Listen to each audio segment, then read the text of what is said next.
Well, hello and good evening, everyone. Welcome to tonight's edition of The Goldie Show with me, your host, Goldie Ghamari.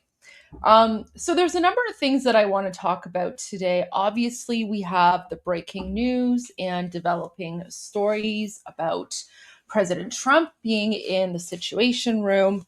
We also have a lot of emerging footage that is coming out from occupied Iran.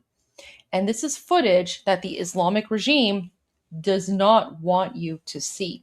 And I've compiled an entire list of a whole bunch of videos that will make it very clear exactly where the Iranian people stand, what they think about the Islamic regime, and of course, who they want to transition Iran from a brutal Islamic dictatorship into a functioning, secular, and democratic society.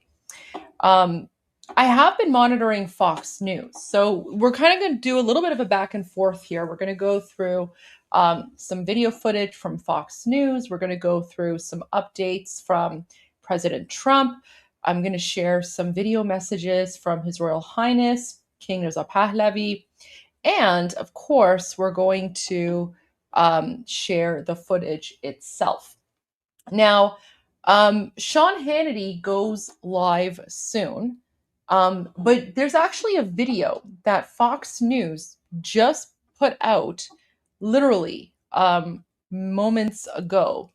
And it's a 35-minute video. I can't play it now, obviously, because if I start playing it now, we're going to have to like interrupt and cut into it. And I just kind of want to watch the whole thing uninterrupted. But let me pull up what I am talking about here, because this is where we're kind of going to start. And of course, there's a lot of footage that I want to share with you guys as well. So this is the video.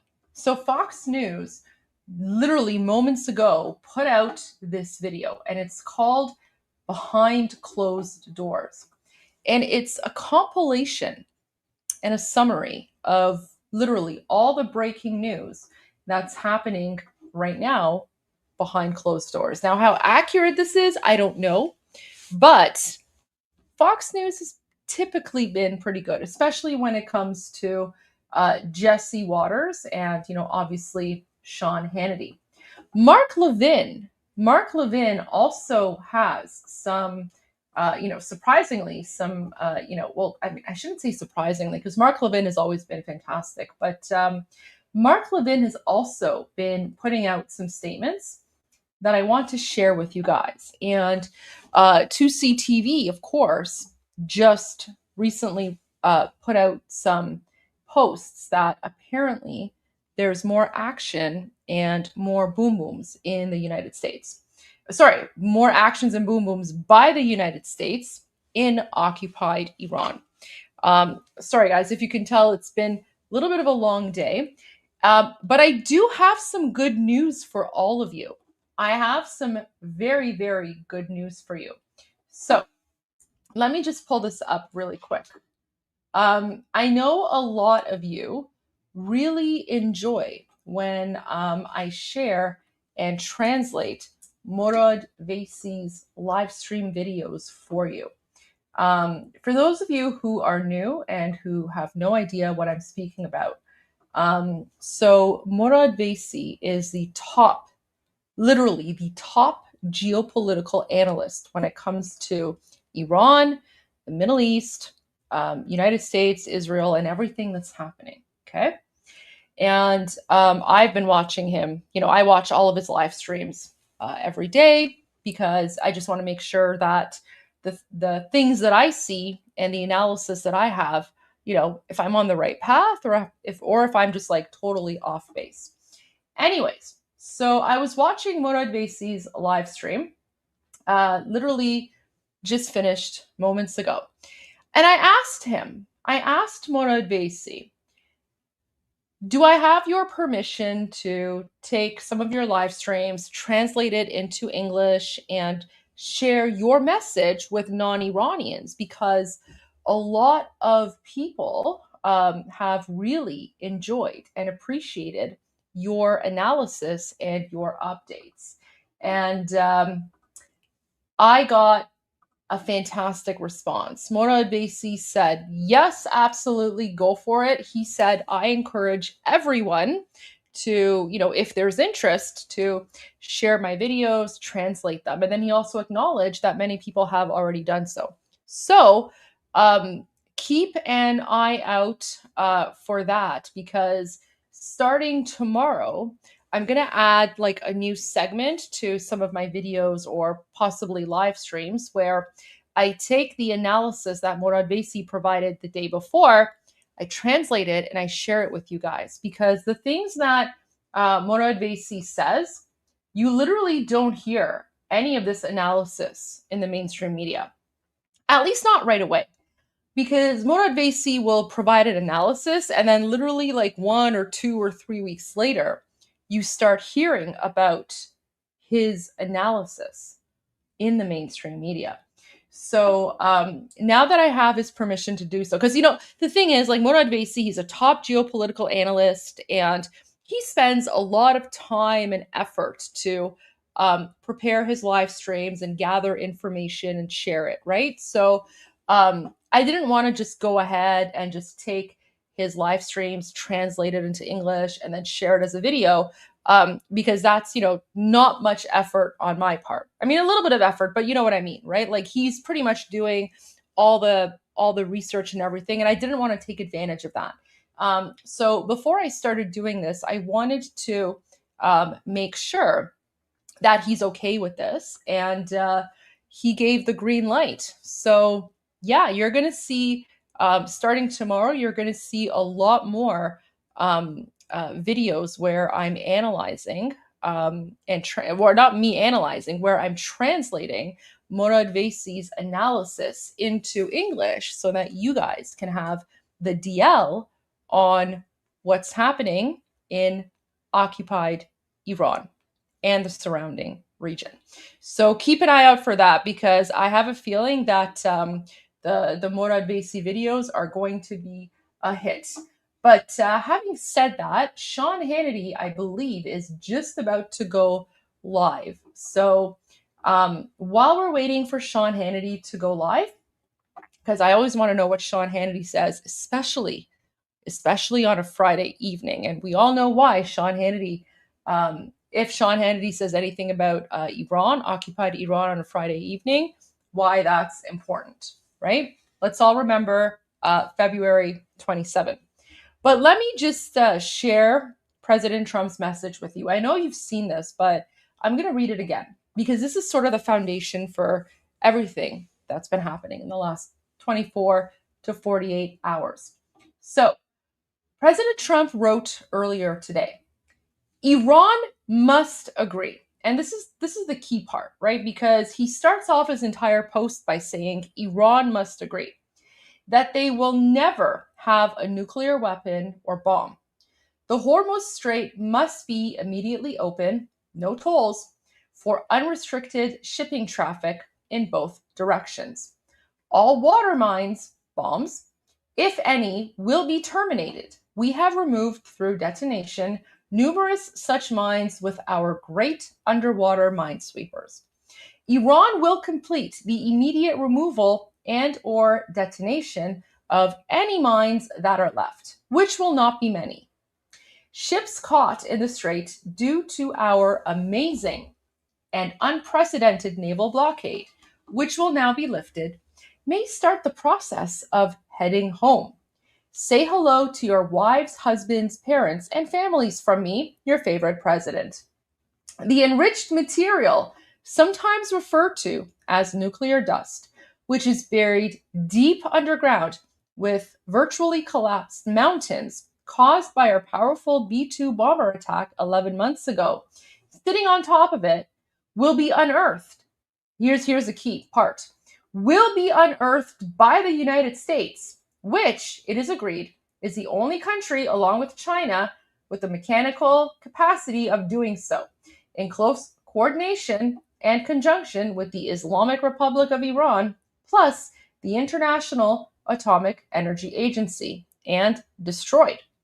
No money will be exchanged until further notice. Other items of far less importance have been agreed to. I will be meeting now in the Situation Room to make a final determination. Thank you for your attention to this matter, President Donald J. Trump. Now, has President Trump made a determination? I haven't seen or heard of anything.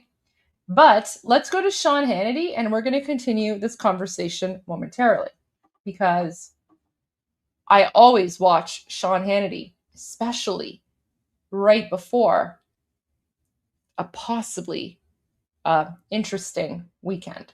So let's see what Sean Hannity has to say, and we will continue this soon. Apparently wants us to refer to women as neighbors with a uterus. Not making it up. Take a look. This summer, more than half our population became second-class citizens. Every one of our neighbors with a uterus became the property of the state. In these situations, when there is an unwanted pregnancy, it is moral for a woman to be able to control her own body, or any one of our neighbors with a uterus to be able to control their own body. Neighbors with a uterus. Can you imagine if I said to all the women in this audience, in other words, all of you out there with a uterus, it's nuts. But at the base of this new radicalized party, the term women and woman is not politically correct, apparently. Here's another insane statement from Tallarico that will haunt his election. Not only does he want our southern border to have a big welcome mat, but in the state of Texas, he, quote, opposes voter ID. What? Okay, what could possibly go wrong? No voter ID, no proof of citizenship, big welcome mat. And he wanted to run a vegan campaign, said that too. And not for drilling either. I don't know, seems like he's out of touch with maybe Texas values. Time will tell for sure. And I really want him to explain what the sixth gender thing is. Now, James is now welcoming an endorsement from fellow Texan, Beto Bozo O'Rourke. Take a look. Jen, he's the best I've seen over the course of my life running and being involved in politics in Texas. And so we all just have to get behind him. James Tallarico will be the 51st vote in the U.S. Senate. No, I tend to doubt it, but we'll see. That's what elections are for. Keep in mind, Beto Bozo lost every statewide race because his views were too radical. And I think Tallarico's more radical. And this brings us now to a recent op-ed, Wall Street Journal, that says, quote, Democratic men are having an identity crisis.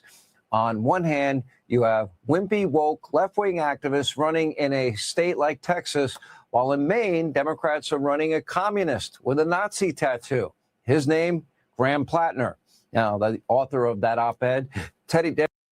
Okay, so to all the weirdos in the chat commenting on my hair, like, anyone comments on my hair, I'm just gonna ban you. Like, I have naturally curly hair. If you have a problem with that, go somewhere else. Like, I don't understand why these trolls are, like, do you have nothing else to comment upon? Like, you have to comment on my hair? Don't be weird. Like, that's really, really weird. And whatever. Like, you don't like my curly hair? Go somewhere else. So, yeah, and anyone that like makes like weird comments, like I'm banning you all. I literally don't care. I don't need your comments in the chat. You can just watch without commenting. Could be said about every like guys on my channel. Participating in the live stream, it's not a right, it's a privilege. If you say something I don't like, I will ban you. I literally don't care. The left is all woke, arrogant, elitist, and now socialism, statism, communism is vogue, and none of the Democratic, quote, leadership in name only dare takes them on because they now dominate the party. And sadly, the rise of anti-Semitism. You know what it is? I think the Durkas are literally getting triggered by the fact that my hair is showing. They're like, oh no, an Iranian woman's hair is showing. Oh no, right? So there you go. But guys, like, please don't, like, it's what I look like is irrelevant. I also find it weird that people comment on my appearance. Keep in mind, I'm a former parliamentarian. Okay, I'm a former parliamentarian. Like, keep that in mind, because if you put a disrespectful comment, I will ban you. I literally don't care. All right, let's go back to the jihadis who are, I guess, trying to become parliamentarians or something. Quote, struggles with whether or not the world's only Jewish state should be allowed to exist. And this is the guy that campaigned with Hassan Piker, who said America deserved 9/11 in New York City, more thinly veiled anti-Semitism from Zoran, Marxist, Kami Mamdani, Okay, that's funny. refusing to attend the Israel Day parade, the first New York City mayor not to attend in decades. We'll have more on that in a moment. But remember the radical from Columbia he invited into Gracie Mansion where he lives. But tonight, it's clear. Above all the rhetoric, all the slogans, all the excuses, at its core, the Democratic Party primarily pushes two very disturbing views: radical socialism, a new Green Deal, statism, and anti-Semitism. And that is the current identity of the Democratic radicalized party. Here with reaction, Fox News political analyst Reince Priebus, Fox News contributor Jason Chaffetz. Jason, start with you tonight. You know, Jason, this is this party. This defines this party. This is who they now are. And nobody dares take them on. You know, the only one that speaks out with any degree of honesty is John Fetterman. Yeah, he is the voice of reason on the Democratic side of the aisle. But these people are nuts. They're crazy, just as Donald Trump referred to them in the State of the Union. They are crazy. They lack common sense. They're tremendously angry. Every time you do it, you're angry. You can't walk down a street and find flags out in front of homes that Democrats live in. You go down the street and find flags, that's where Republicans live. They love their country. They love the red, white, and blue. This is a party, the Democratic Party, that spent $20 million trying to figure out what men like. They spent $10 million trying to do an autopsy on why Kamala Harris was the worst candidate for president ever. They couldn't figure it out. And then you have Jill Biden come over and say, I thought my husband was having a stroke, but yet they go out and go in front of the cameras and say, oh, yeah, these people are wondering. Joe Biden won that debate. They just look in the camera, they lie to you, but they are socialist. They are dangerous to the United States of America. You know, Reince, you ran the RNC. You were chief of staff of President Trump. You know a lot about politics. You know about midterm races. The Democrats also want the Islamic regime to stay in power. So this actually is related to the Islamic regime.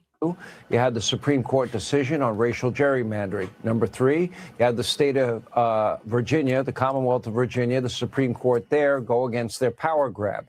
I just think when you put this all together, the radicalism is their weakest point. Then you got Graham Plattner, then you got El Sayed, then you got, you know, James Tallarico. How's that going to play? Yeah. Well, you're dead on. I mean, here's the problem with them. They're on the wrong side of normal. And when that happens, they have a huge problem. I mean, if these guys they're so far left, they need a passport just to get to the middle. To your question, though, on the RNC and DNC, the RNC has a 10-to-1 money advantage right now over the DNC. The RNC has over $100 million. What does that mean? To your point about redistricting, right now the Cook report says that there are 210 safe Republican seats, 207 safe Democrat seats. That means there's only 18 seats in play. Order is here. So what does that mean? Well, in those 18 seats, and Jason knows this well, those are moderate districts. That means only about 3,000 votes are in play. That's like 54,000 votes, right? So if you don't have the money, that means you don't have the data that you need. You don't know what beer they drink, what car they drive, how many kids they have. You have to spend money to persuade them. You have to spend money on an absentee ballot early vote program. And then you have to spend money on election day turnout. Well, you're not talking about a lot of people. So you're exactly right. You got nutty candidates. You got a huge money advantage. You really don't have that many seats in play. And in the seats you have in play, you have very few people that you're targeting, and you have a lot of money to do it. You know, I see in the Senate race, Jason, I see Maine. I don't see Graham Plattner win. And the people of Maine aren't going to support a guy that had a Nazi tattoos and says he's a communist. I don't see El Sayed, you know, who's campaigning with Hassan Piker winning. I know that there was, one poll that showed Tellerico ahead. I'm not buying that Tellerico is going to beat Ken Paxton. New Hampshire, we have a Sununu on the ballot. I don't think they have a shot in Iowa. The only two states, one would be a pickup and one would be a lost seat, would be North Carolina and Georgia. Your thoughts? Oh, I think we got a strong candidate in Whatley in North Carolina. I don't think that's going to happen. But Tellerico is like one of my all-stars. This guy thinks that Jesus Christ himself is non-binary. Figure out that there are, I don't know, 6 different genders along the way. And I guarantee you that my friend with testicles, Rights Priebus, probably agrees with me.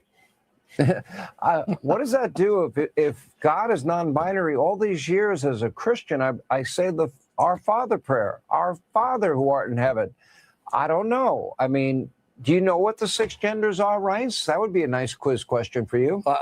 No, I really don't. Right, so you're letting my audience down. You are disappointing this audience.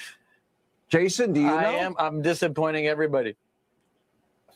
Jason, do you know what the 6 genders are? And to go out and refer to women as our friends or neighbors with uteruses, like that just lacks common sense. And to say, oh, our campaign is meat free, we don't eat meat. This is Texas you're talking about. This is not Vermont. This is Texas.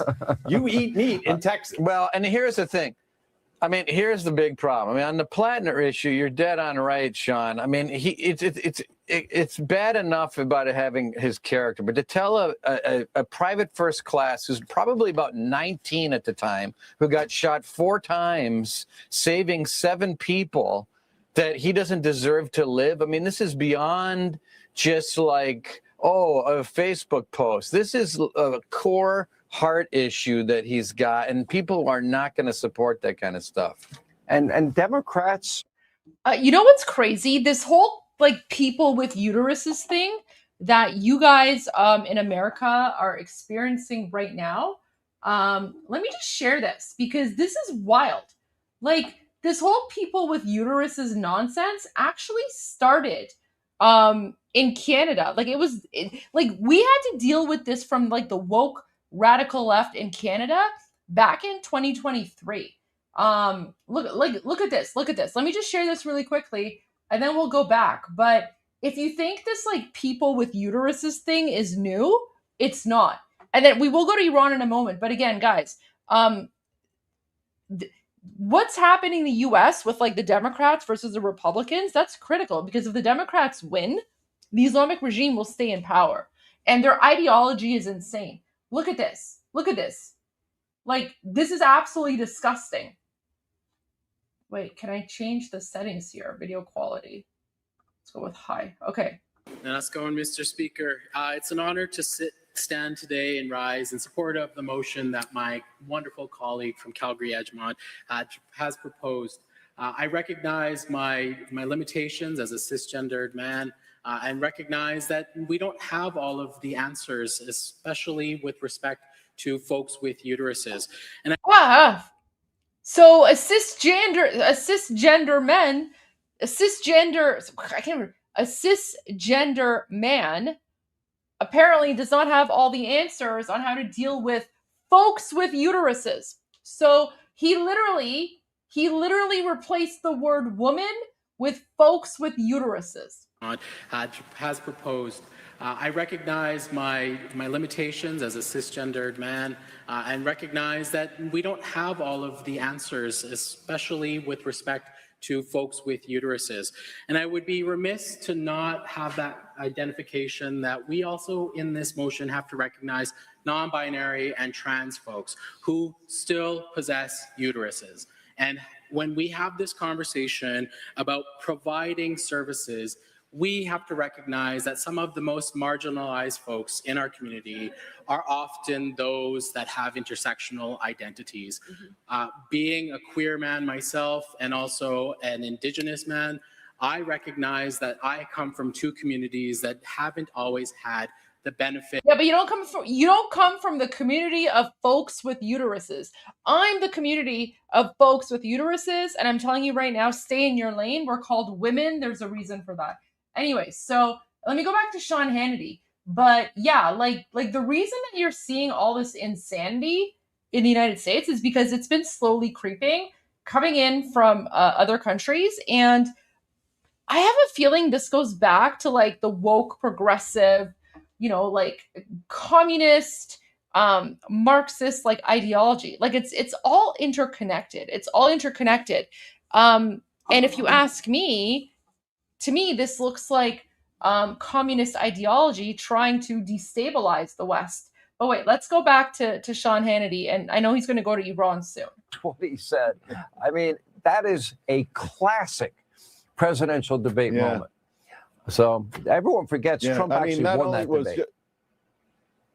Yeah, I'm saying, well, I don't know if anyone forget. Trump won it, so I don't know who can forget it. But to that point, not only was Joe Biden in rapid decline, like rapid death spiral decline, President Trump was on his game. All right, Charles Payne, appreciate you being with us. Coming up, the Federalist, Brianna Lyman, asking New Yorkers how they really feel about Mayor Marxist Kami Mamdani. Wait until you hear what they told her. Now, JP Morgan's Jamie Dimon reveals his real thoughts on the socialist mayor. We'll check in with David.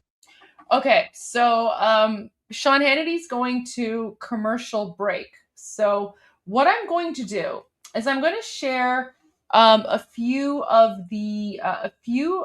recently released footage from inside of occupied Iran.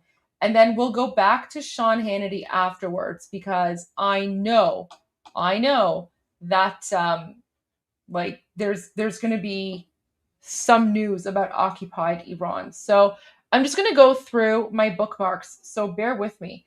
Okay, so look at this. This is why the Islamic regime occupying Iran shut down the internet on February 28th.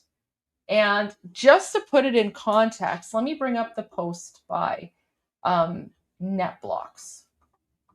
Where's NetBlocks? So,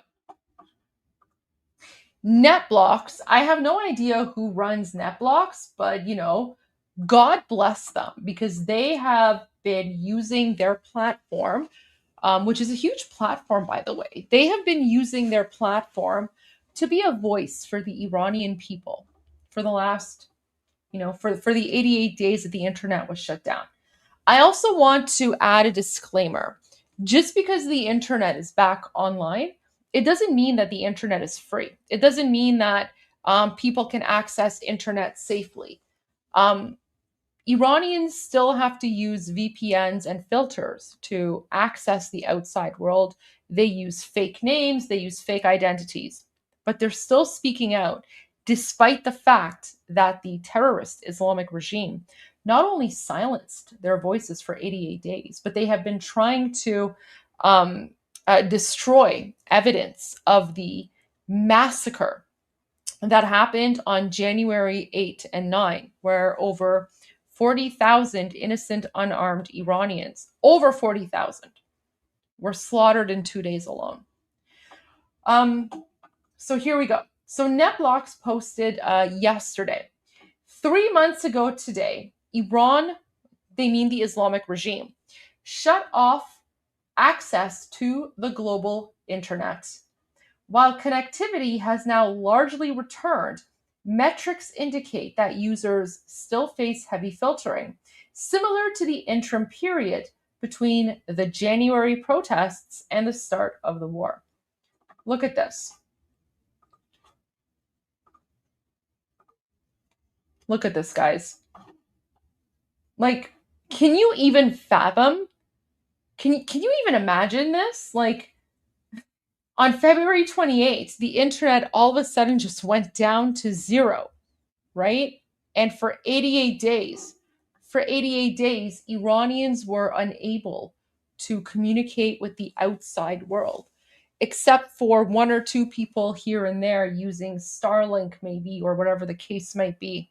And even that was risking their lives. And meanwhile, the Islamic regime and their propagandists and, all these woke rights and far left American podcasters were carrying water for the Islamic regime. Now, I've actually heard that someone named Hassan Piker is now involved in some sort of FBI investigation, and Hassan Piker is apparently the nephew of Chunky Yogurt, who's the guy that I debated on Piers Morgan. Yeah, I told you guys, these people will be exposed. Hassan Piker is just the beginning. And that investigation, I guarantee you, will expose something much bigger. And let me tell you something. I might be early, but I'm rarely wrong. And that's because I'm not a podcaster, right? That's not who I am. I was a politician for 7 years. I was an elected official for 7 years, but I was a politician for 10 years. And, technically, I guess you could say I'm still a parliamentarian, because once you've been in elected office, you kind of carry that with you. So I'm not here live streaming as some random podcaster. I'm here live streaming my political experience and expertise and sharing that with you.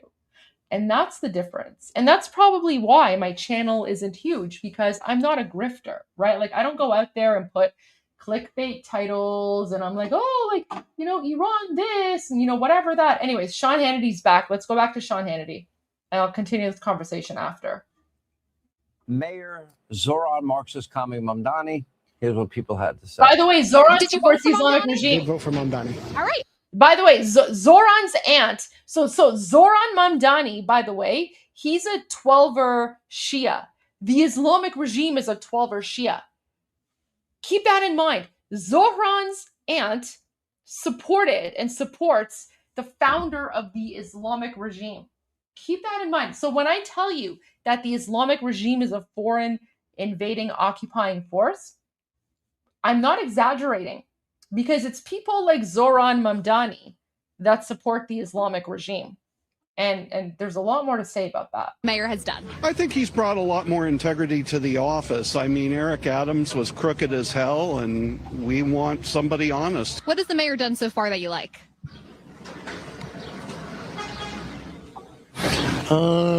He did something. I'm trying to remember. He did absolutely nothing. Is there anything he's done in the 5 or 6 months that you maybe could get on board with? He hasn't done anything. I think that he is, his policies are progressive, and he's been working towards housing equality. I like some of the things, like the stuff that he's trying to do, like for people, like lower income people. I think that's like an important thing. Like stealing like landlords' property? How is that? He said that he wants to confiscate private property. Do you think that's a good idea? No. Mamdani, he wants to go after those landlords. What are your thoughts on taking landlords' property away from them? I don't know if that's a good idea. Really? Why did these people vote for him, Brianna? Brianna Lyman is with us. He did, my favorite answer, he did something. He did something. What's the something? Where's the free buses? Yeah, well, I think maybe the something is those free government-run grocery stores that we're expecting to see soon. And Sean, it was so interesting. All of these people I spoke to, even the ones that said they voted for Mamdani, or, yeah, I like the guy. When I asked them about Mamdani wanting to take private property, they kind of seemed in disbelief that that's something Mamdani would do, as if he didn't spend 6 years campaigning on it and promising to seize luxury condos and take away private property. And I'm like, these people were living in a left-wing media silo that they maybe didn't even know that Mamdani wants to seize private property. You know, Rush used to call people low information voters. These are some of the people you spoke to. So let me get this straight. If a landlord has a beehive, and every house I've owned that I can think of pretty much at some point has had a beehive, and I stupidly tried to knock it down myself, but I didn't get stung. They're going to take the property. Are they going to give money, like eminent domain? Are you going to give full market value for the property you steal? No, and it's actually like a self-fulfilling prophecy, like a two-step app. Okay, I just want to, I have to share this. So do you know who else promised free water, electricity, housing, and even like free public transportation? Do you know who else falsely promised free water, free electricity, free public transportation, and free housing? Yeah, the Islamic regime. The pedophile Muslim jihadi Ayatollah promised the exact same stuff to trick Iranian people into thinking that he was going to make Iran better. Zoran Mamdani is literally like the younger version of the Ayatollah. Look at this. So he's like, so just read the captions here. They're big enough. Read the captions here. And honestly, like when I hear his voice, like look, but anyways, I will suffer this for you. دلخوش نباشید که مسکن فقط میسازیم آب و برق را مجانی میکنیم برای طبقه مستمند اتوبوس را مجانی میکنیم برای طبقه مستمند دلخوش به این مقدار نباشید معنویات شما را روحیات شما را عظمت میدیم Oh, yeah. We're going to religiously elevate your spirit, right? That's all like the Ramadan garbage jihadi nonsense that Zoran Mamdani had in like his home or whatever, his taxpayer funded home, where he's sitting there like cross-legged and they're like eating rice with their hip, right? Like, what is this? What is this? شما را به مقام انسانیت میرسانیم. Oh, look, the Muslim jihadi pedophiles are saying that we're going to give you free electricity, free water, free housing, free public transit. Oh, and by the way, we're going to elevate your spirits and raise humanity or some garbage jihadi nonsense. Do you see how similar what Zoran Mamdani is saying? Like Zoran Mamdani's messaging is the exact same thing as what the Islamic regime was saying back in 1970. دلخوش نباشید که مسکن فقط میسازیم آب و برق را مجانی میکنیم برای طبقه مستمند اتوبوس را مجانی میکنیم برای طبقه مستمند دلخوش به این مقدار نباشید معنویات شما را روحیات شما را عظمت میدیم شما را به مقام انسانیت میرسانیم. Yeah, there you go. So now let's go back to Zoran, the garbage jihadi, right? About a year before he absolutely went in and seized this the property. guy is literally he claimed like to be pro-business in order. By the way, he's the same religion as the Islamic regime. They're the 12er Shias. 12er Shias are the ones that believe that you basically have to bring about the apocalypse onto earth. So right, so his religious ideology is that you have to destroy the world in order to bring about the end of times. So the Mahdi, the 12th Imam, who's apparently like stuck in a well somewhere, because apparently 12er Shia Islam is like a weird version of like the movie The Ring, right? Where, you know, the girl in the ring is like trapped in a well. Yeah, so they believe that like the final Imam is trapped in a well and they have to bring about Armageddon in order to have their like weird pedophile Imam come out and like basically end the world, destroy the world. So yeah, that's their religion in a nutshell for you. So Zoran Mamdani's religion is the same ideology as the Islamic regime. And by the way, his aunt is a big supporter of Khomeini. So there you go, guys. The more you know. Or I should say, and now you know. That, and it would take 6 years. The top 5 grocery stores of New York City earn about $20 million. So he would never recoup the money for $30 million, and now it's up to over $50 million. So it's crazy. It's been tried, by the way, before and failed everywhere it's been tried. Kansas City, Sunfresh, Kansas City, Missouri, they spent about $29 million on a grocery store. It went broke after 10 years. It happened in Baldwin, even in red state of Florida, your state of Florida, Baldwin Market in Baldwin, Florida, had to close their government-run store after a couple of years in 2024. I doubt it was doesn't under work. DeSantis. This is exactly what Jamie Dimon should have said. It doesn't work. It leads to death, destruction, and it would be the end of New York City. 9 million people in New York, and their budget is bigger than Florida's budget, with no law enforcement, the worst infrastructure, the biggest failure, more crime, more illegals, and the free state of Florida, 23 million people. They spend less money in the whole state. I know. All Rush, right. You mentioned Rush Limbaugh. Thank God for the memory of Rush, because he was warning all of us about this 10 years 100%. ago when he was reporting on the radio. Same with Tom Sowell. Everybody's been saying it's going to be tried here before people really understand what it means. And unfortunately, those of us who live in New York are going to get a full 100% dose of what it means. Oof. I'm sorry that you live there. All right, David Asman, thank you. Coming up, President Trump working overtime to secure a deal with Iran. We'll check in with the great one, Mark Levin, straight ahead. Oh my God, guys, okay. Oh my gosh. So, wait, let me just change this really quick. Guys, so the last time that I was monitoring the Sean Hannity show, when things were escalating, it was February 27th. It was Friday, February 27th. And Friday, February 27th, Sean Hannity brought on Mark Levin to talk about the Islamic regime and to talk about Iran.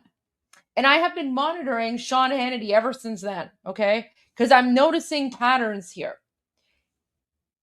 If Sean Hannity is bringing on Mark Levin on a Friday night, that is important.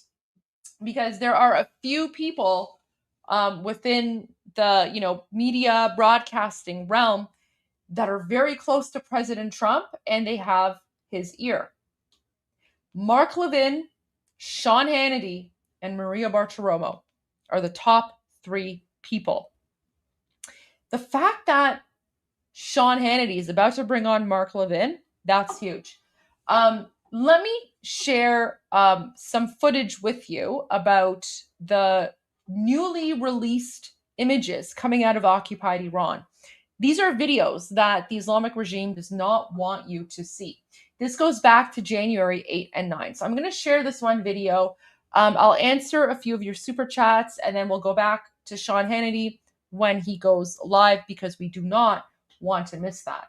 And I actually do regret not live streaming on February 27 because we ended the show I think around 7 or 8, and I remember texting Armin, and I was like, Armin, I have a feeling something's going to happen. And then I watched Sean Hannity, and I was like, this is like something's happening. And then a few hours later, we heard about the boom booms. So I don't know if the same thing's going to happen again. I don't know. I don't have a crystal ball. I can't predict the future. But does the situation look similar? Absolutely. Okay, so let's go to this video. So again, these are Iranians who are peacefully demonstrating in occupied Iran, okay? And this was at the call of His Royal Highness, the Shah of Iran, Reza Pahlavi II, who said, come out on January 8 and 9. And all he said was, come out and be peaceful and just make your demands known. So the Shah of Iran, Reza Pahlavi, never actually said, call my name or anything like that. All he said was, come out and make your demands known. And this was the result.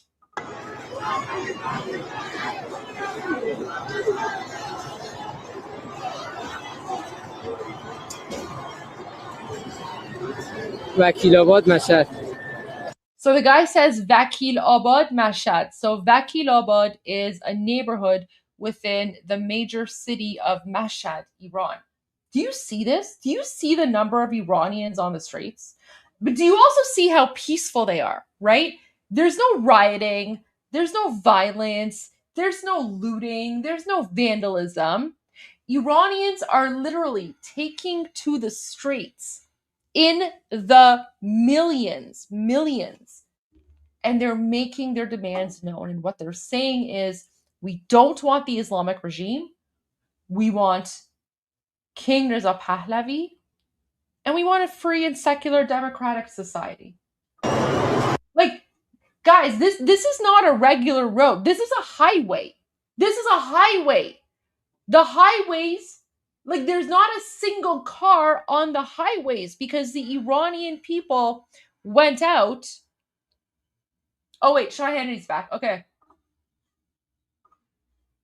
Inside the Situation Room at the White House tonight, are we any closer to a lasting peace in the Middle East? He's now asking every Middle Eastern country to join the Abraham Accords, and the conditions for peace with Iran have never, will never change. The president put it on Truth Social. Iran must agree they will never have a nuclear weapon. The Strait of Hormuz must be open immediately, no tolls at all, unrestricted shipping traffic in both directions, and all mines have to be removed from the strait as well. The enriched uranium left behind after strikes on Iran last year must be collected by the U.S. and it will be destroyed. He has not changed his position. Here with expert analysis, the great one. He's also the host of Life, Liberty, and Levin. And we spent 2 hours on my podcast hanging out with me, Sean Hannity, this week. I had a great time with you. And we covered so much ground. I hope people will watch it wherever you get your video podcasts. All right, great one. So here we are. President told me personally, and he told me in China when I interviewed him, he could wipe out Iran in 5 minutes. Here's what seems to have changed. Well, first of all, he doesn't change. And I have every belief there are probably a lot of people around him, oh, change your position, The saying is, you don't get any of your own money or to sell anything until we get the dust, the strait is open, the mines are removed. And if it doesn't work, I'm just going to blow you to smithereens. Okay, I don't think the president would hesitate a moment if he felt the steel was falling apart. Your thoughts? Okay, a few things. Number one, I think what the president has done militarily and economically is historic. I think our military has been spectacular. I think cutting off the strait was genius. And we have the enemy exactly where we want them. We have their foot on their throat. I also happen to think if we set the stage here properly, Carter ushered these people in. Obama was giving them a nuke. They ought to be worried about ballistic missiles. Hezbollah, I know Iran wants to bring them within the negotiation, must not. Israel should stop being told they need to be in a defensive position, be allowed to wipe them out. Because northern Israel, the Americans may not know that, this is depopulated right now. And they're trying to depopulate central Israel. And Israel can't put up with it any more than we could if Mexico was firing missiles into Texas or New Mexico or Arizona. We wouldn't put up with it for 2 seconds, and we wouldn't be in a defensive crouch. Israel's our ally. We ought to treat Israel like our ally when it comes to these negotiations. I hope we are. Here's my problem. I think what President Trump did here is unbelievably important. The enemy is the enemy, and the enemy is not going to change. First tier's out, second tier's out. This is a revolutionary ideology. It's good the first tier's out, the second tier's out, but the Revolutionary Guard, the revolution is still there. And the only way to get rid of it is to get rid of it. Yes. And so we are negotiating with it, so we know it exists. There's no such thing as hardliners and moderators. They pulled that with Obama. And in fact, Ben Rhodes, a great propagandist for Obama, he wrote about this, or I wrote about it. He talked about it in the Washington Post, said we played this game about moderates and hardliners. They're all hardliners. If the hardliners don't like somebody, they move them out or they kill them. It's that simple. It's not one or the other. This is the game they play. I'm concerned about this. Donald Trump will be president for another 3 years or so. And when he leaves, then what? We know the enemy's going to cheat. We know they're going to steal. We know they're going to deceive. How do we know that? Because they've been doing it for 50 years. They haven't complied with a single deal they have ever signed with us, with the UN and the IAEA, with Europe, or with anybody else. Why is that?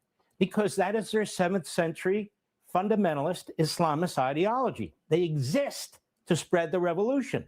They're not going to sign a piece of paper and willingly, okay, we're not going to be revolutionaries anymore. Allah, to them, has ordered them to conquer the planet. That's why they seek nuclear weapons. Not just to have nuclear weapons. The president is right when he says if they got nuclear weapons, they'd use them. They'd use them against us. They'd use them against whomever they need to. Ballistic missiles now can reach Europe.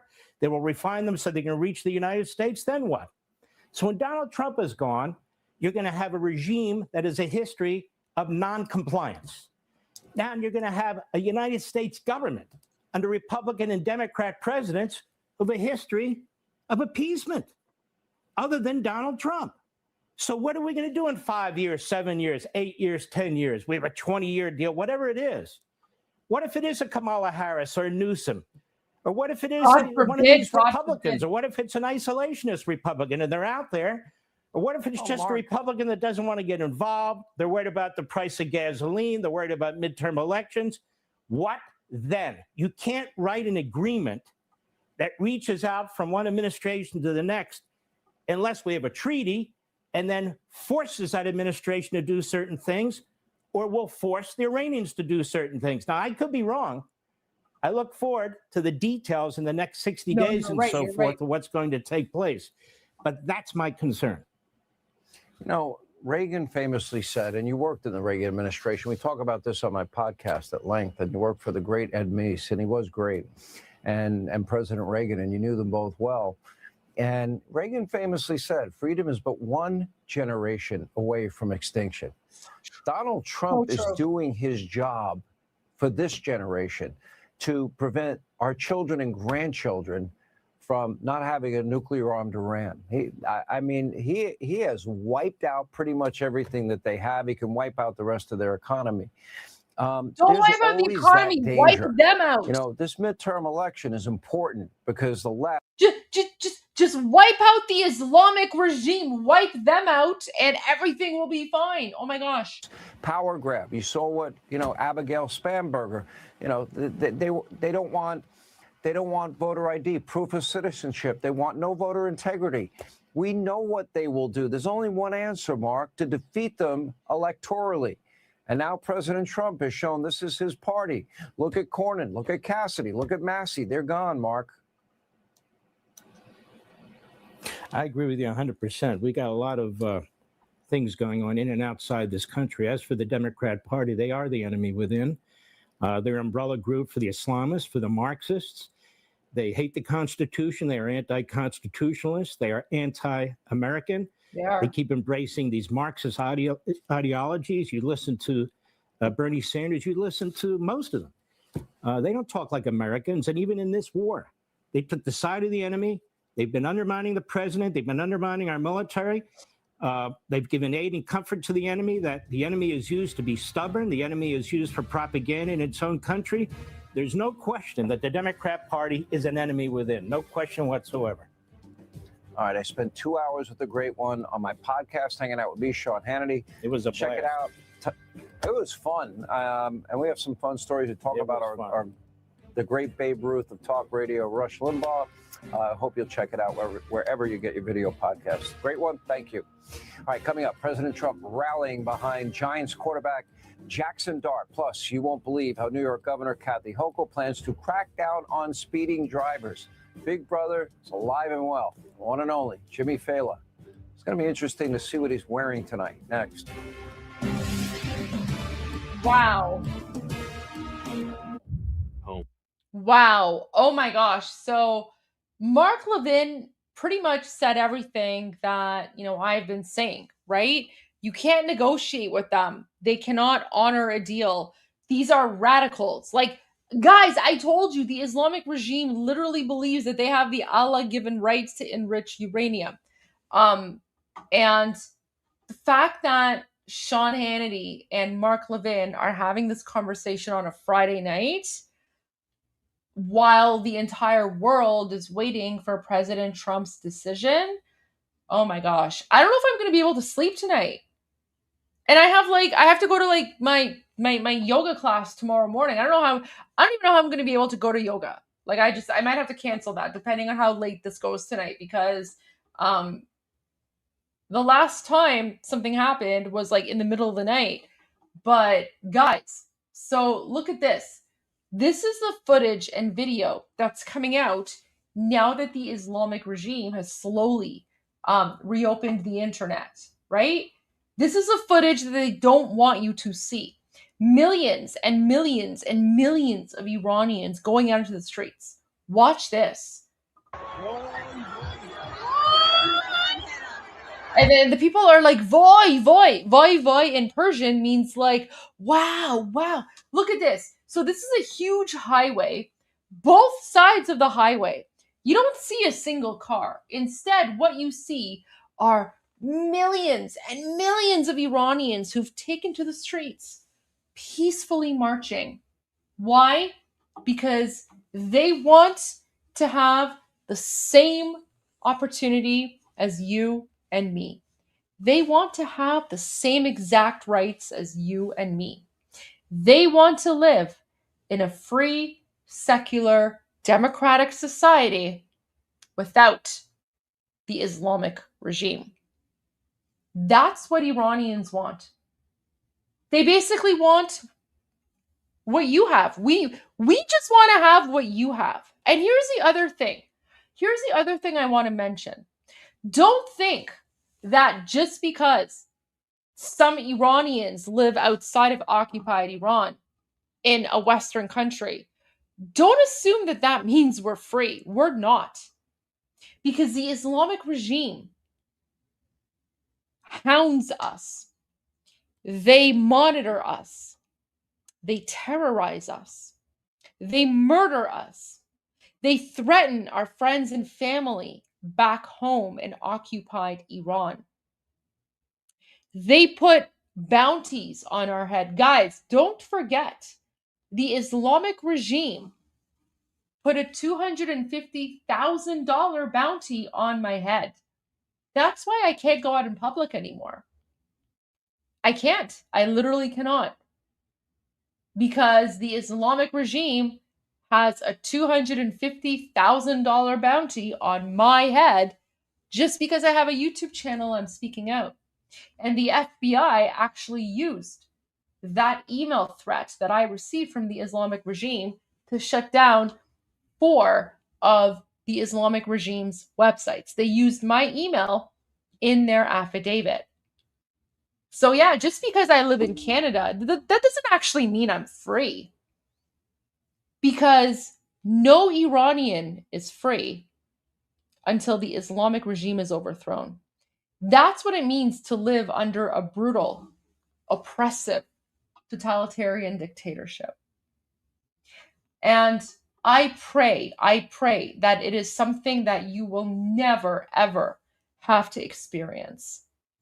Because being Iranian is both a blessing, but also right now is a little bit of a curse. But we're breaking that curse. We are breaking the chains of our Islamic occupiers. And no one and nothing can stop us. But yeah, let's watch this.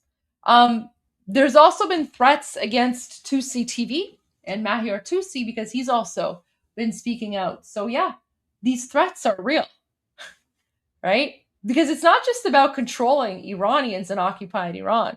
They also want to silence those of us who are outside, who are using our platforms to speak out. And, you know, this show, I mean, it's not like a high-tech show or anything. It's literally just me, my laptop, a monitor, my camera, and that's it. I don't have staff. I don't have a production team. I don't have anything behind me. But just me and my camera is scary enough that the Islamic regime, with hundreds of billions of dollars at their disposal, feels threatened by my voice. And I just want to say, if any Islamic regime people are watching, Honestly, I'm kind of insulted that the bounty on my head is only $250,000. Like, I'm worth at least $5 million. So shame on you guys. Like you guys, like, you're so cheap, it's embarrassing. Like, stop being so cheap, right? Like, گدابازی نکنید. خیلی گدابازی میکنید. فقط $250,000 آمریکایی خیلی گدابازیه. You should have put at least $5 million if you know that, like, I'm worth at least that. So there you go. But let's go back to the footage. So here's one footage of, you know, what the Islamic regime does not want you to see.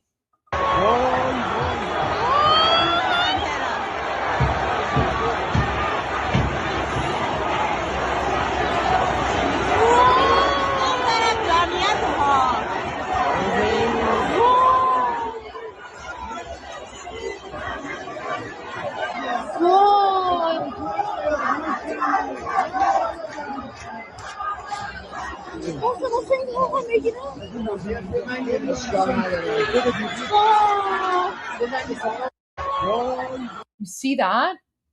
Millions and millions of Iranians, right? Let's go to the next one.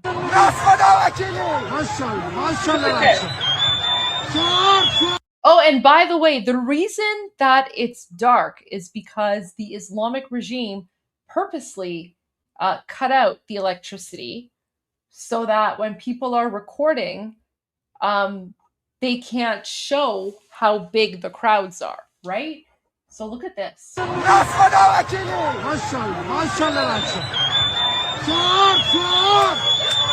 look, everyone's peaceful, guys. Millions of Iranians are out on the streets. There's no looting, there's no vandalism, there's no violence. Like, no one's like, no one's attacking anything, right? This is what a real movement looks like. Not like the garbage woke Antifa, commie, lefty, whatever, where they literally loot and vandalize and they break into stores and they, steal and whatever. There's none of that here. These are just Iranians going out in the streets, marching peacefully, chanting, whistling. Why? Because they want the world to see them. They want you to see them, and they want you to know that they want the same freedoms and the same human rights that you have. Is that too much to ask? Is that too much to ask? Well, of course, and they're chanting Javid Shah, which means long live the king. And of course, when they say Javid Shah, they're referring to the Shah of Iran, His Royal Highness Reza Pahlavi II, right? This is who they are referring to. Let me just pull up his photo, because I know we have a lot of new viewers tonight. Welcome, everyone. If you're new, welcome to the live stream. Grab a drink, get settled in. By drink, I don't mean alcoholic, but my tradition is to always have sparkling water, bubbly, in every live stream. And tonight's, I forgot to mention this, but tonight's sparkling water flavor is peach. So there you go. Peach flavored sparkling water tonight. So grab a drink, whatever you want, alcoholic, non-alcoholic, get settled in and enjoy the show and the live stream. So this is His Royal Highness, the Shah of Iran, Reza Pahlavi. Let me pull him up here. Right? Why is this not showing the right one? I think I have a preview here, right? Where's the actual image? Where'd it go? Okay, here we go. I probably should have just like a standard photo. All right, there we go. So this is the current Shah of Iran, Reza Pahlavi II. So when you see Iranians in the streets chanting Javid Shah, they're saying long live the king.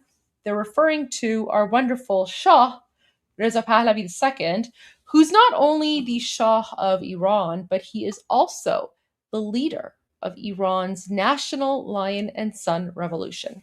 And that's why Iranians are calling his name, because Iranians want you to know that not only are we done with the Islamic regime, but there's only one person that we trust to transition Iran, occupied Iran, from a brutal totalitarian Islamic dictatorship to a functioning secular democratic society.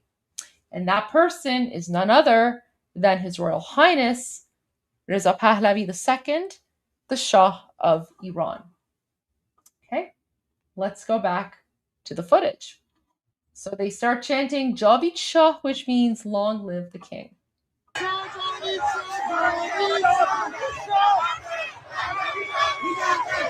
So now here they're chanting In akharin nabard Pahlavi barmigarde, which means this is the final battle. Pahlavi will return.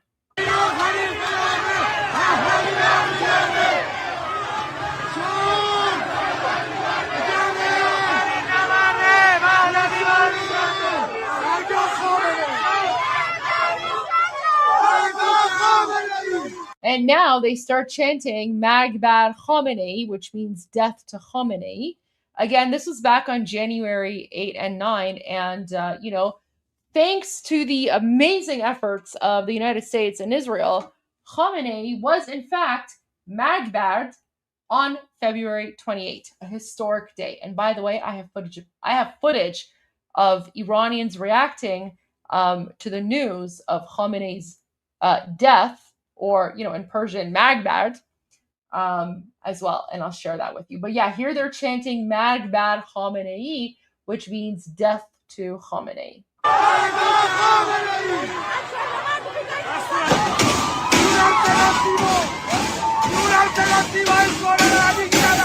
So here, the Iranian people are trying to break into an IRGC base, right? They want to break into the IRGC base because that's basically one of the hubs of terrorism and one of the hubs of suppression of the occupied people.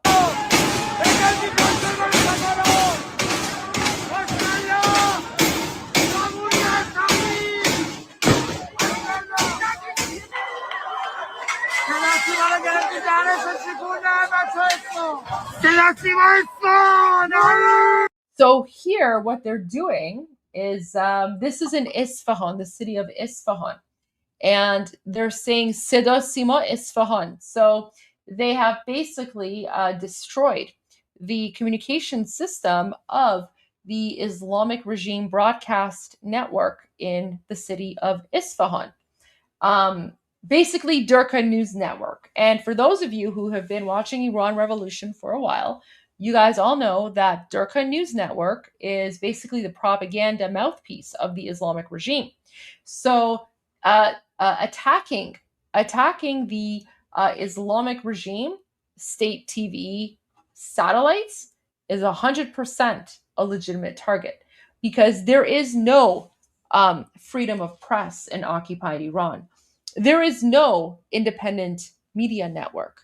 There is no independent TV channel. Every single TV channel in occupied Iran is controlled by the Islamic regime. Every single broadcaster, journalist, pundit, every single one of them, spokesperson, even the hosts of their reality TV shows, every single person who is part of the media in occupied Iran is part of the Islamic regime. And they are a propagandist for the Islamic regime. There is literally not a single independent media outlet, news outlet, radio station, or TV network inside of occupied Iran. And that's because the Islamic regime is a totalitarian dictatorship. And for like some, okay, like this, okay, first of all, this is an absolute garbage comment. So this person is like, same here in America. Don't be an idiot. Like you're being an idiot right now. Any person who compares the Islamic regime to the United States, you're literally an idiot and you have no brain cells. I mean, you're probably a troll. So I don't know, like, do I ban you? I don't know what I'm supposed to do here. Like guys, if you have issues with the United States media, that's one thing. But don't ever compare what's happening in the United States, which is literally the leader of the free world, to what's happening in occupied Iran. Because as bad as CNN is not controlled by the government. I'm talking about a think of George Orwell's 1984. 1984 Big Brother dystopia. That's what I'm talking about. What I'm literally trying to explain to you is that because the Islamic regime is a totalitarian dictatorship, you cannot work in the media unless you're approved by the Islamic regime itself, okay? You need permission and approval from the Islamic regime to have any sort of media job. In fact, you need approval by the Islamic regime to run for office, right? That's why in occupied Iran, there are no real elections. We call them selections because it's basically just the when Khamenei was still alive, he's dead now, thank God. But, when he was still alive, anyone who wanted to run for office, Khamenei would say, okay, I approve you. I don't like you. You're not allowed to run for office, right? That's how it works, because whatever you think is happening, there's always a layer above that, right? That's how a totalitarian dictatorship works. So please do not ever compare what's happening in occupied Iran to the United States or anywhere else, because you guys have no idea. The Islamic regime can murder. So let me put it this way. If you are an Iranian living in occupied Iran, the Islamic regime can murder you at any point, at any time, for any reason. They can murder your children. They can freeze your bank accounts. They can take away your property, confiscate your home. They will rape your wife to death in front of you. In fact, what they have done in the past is they have murdered someone's wife in front of them, and then they raped her dead corpse in front of them. And then they took pictures of them raping that person's wife's corpse. And then they sent images of them raping her corpse to the husband, just for the pure fun of it. That's what the Islamic regime does. I cannot think of a single American government official who would come to your house, murder your wife, rape her corpse, take pictures of them raping her corpse, and then send those pictures to you by text message just to taunt you.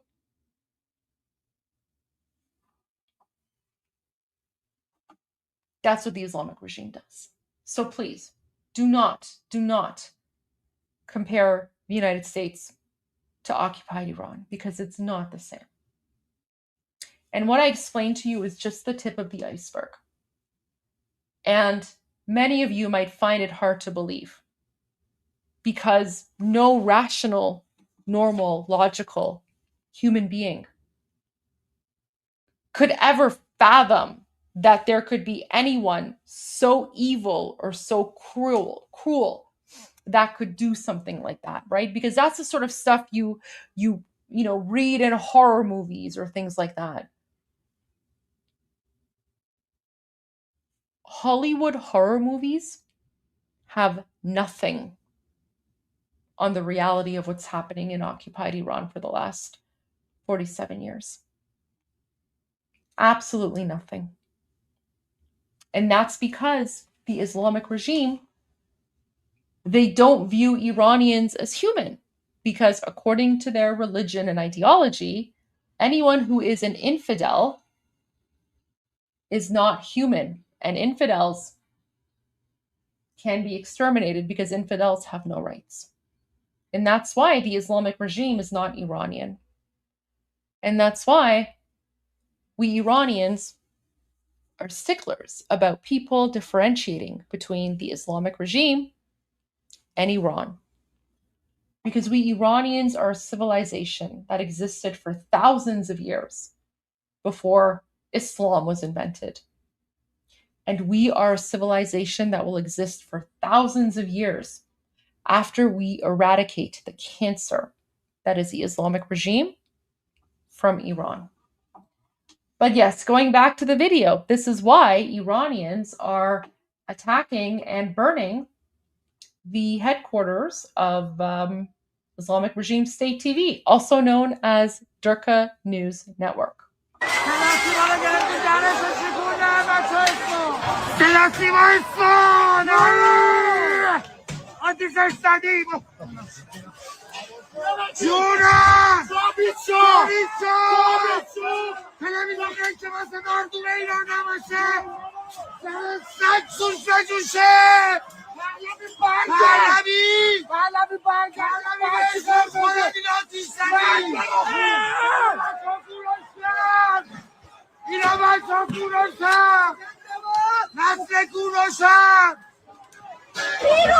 So this is actually a beautiful thing that this the guy filming yelled.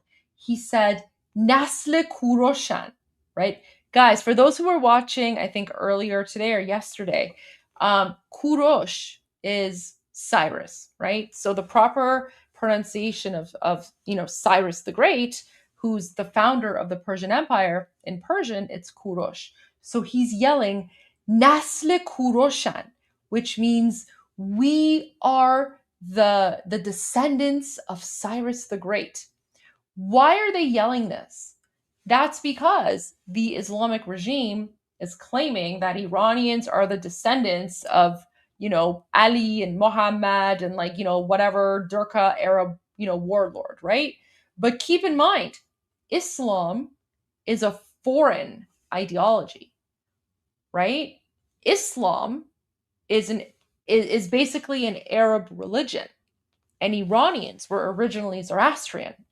So it was in 640 AD, basically about 1400 years ago, that the Arab Muslim invaders came to Iran.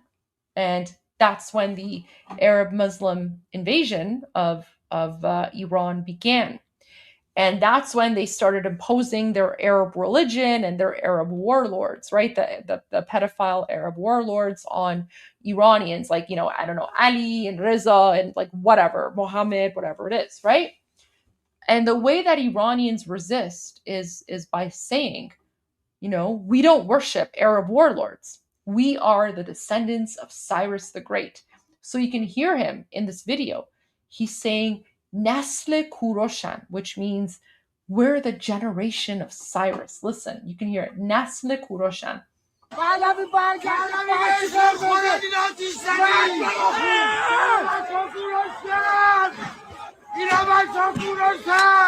He's like, Nasle Kuroshan, ina bachehay Kuroshan, which means these are the descendants of Cyrus. These are the children of Cyrus, right? So they're essentially rejecting that Arab Islamic colonization.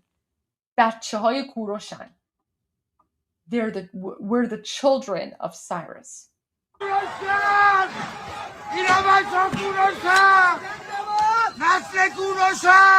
Did you hear that? Nasle Kuroshan. Guys, you can learn something new today. Nasle Kuroshan. Nasle Kuroshan. جونم بچه های اسفان صدا سیما را آتیش زدن دمتون گرم. There you go. So look at this. Look at the crowd. Look, guys, could you imagine if like the woke, lefty, communists, whatever, could you imagine this sort of crowd? Guys, like 100 Antifa communist garbage people that like stink of weed or whatever come out, and literally the entire city is like on fire and looted and there's vandalism everywhere. But look at this, millions and millions of Iranians have come out into the streets, and you don't see any violence, no vandalism, no looting, nothing. This is what a real protest movement looks like. This is what a real fight against occupation looks like. Not that garbage Palestinian jihadi nonsense where they're literally going, Allahu Akbar, death to the Jews, right? Like, that's not a liberation movement. That's jihad. That's terrorism. This is what a real liberation movement looks like. And the reason that the Palestinians and jihadis and whatever aren't supporting this is because they know that the only reason their garbage jihad propaganda has been able to infiltrate your countries is because it's being funded by the Islamic regime. Because again, the Islamic regime is a foreign invading occupier. And the Islamic regime is using the Iranian people's money to fuel their revolution in your countries. That's why the Palestinians don't like us. That's why the jihadis don't like us. That's why the Hezbollah garbage jihadi durkas don't like us Iranians. That's why they accuse us of Islamophobia, right? That's why they try to delegitimize the voices of us Iranians who are outside of occupied Iran. Because they try to say that those of us who are outside don't know what's going on. They try to say that those of us who are outside are disconnected from reality. They want you to think that Iranians in occupied Iran support the Islamic regime. And that is why the Islamic regime shut down the internet for 88 days, because they were hoping that you would be convinced that they are telling the truth. They were hoping that you would get tired of the situation and that you would move on. They were hoping that you would think that people like me and Armin and so many other Iranians on Instagram, on Facebook, on X, and other places, they were hoping that if they attacked us and harassed us and threatened us enough, that we would give up. Essentially, the Islamic regime was hoping that you guys would lose interest, that we who are outside of occupied Iran would stop speaking out, and that the world would forget. The world would forget and move on. Because that's exactly what's happened in the past. But what's different this time? What's different this time around is that we as an Iranian nation, both inside and outside of occupied Iran, we made a pact. It might not have been like a spoken pact, right? It's not like we all decided to come together and just like promise something. But it was an implicit pact. And that pact was that after the slaughter of over 40,000 innocent Iranians on January 8 and 9, and guys, the number is much higher, I'm telling you. It's much, much higher. But after the slaughter of at least 40,000 innocent unarmed Iranians on January 8 and 9, we collectively, as an Iranian nation, as an Iranian identity, and as an Iranian family, we came to the understanding that this time is different, that this time we're not going to move on, that this time we are going to avenge the blood of every single innocent Iranian who was not only slaughtered on January 8 and 9, but who was slaughtered after, and also who was slaughtered before.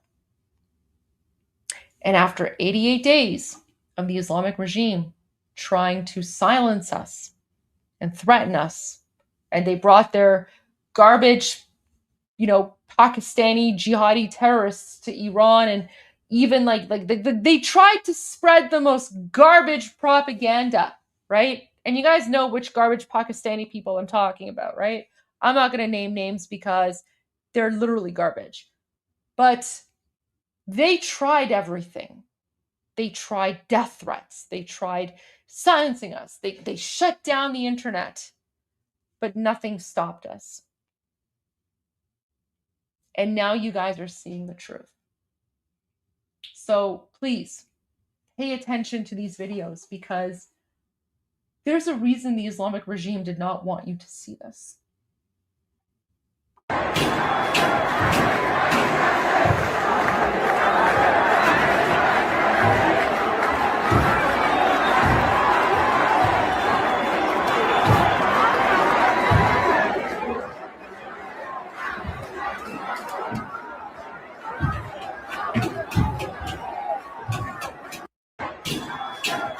Look at that. Look at this.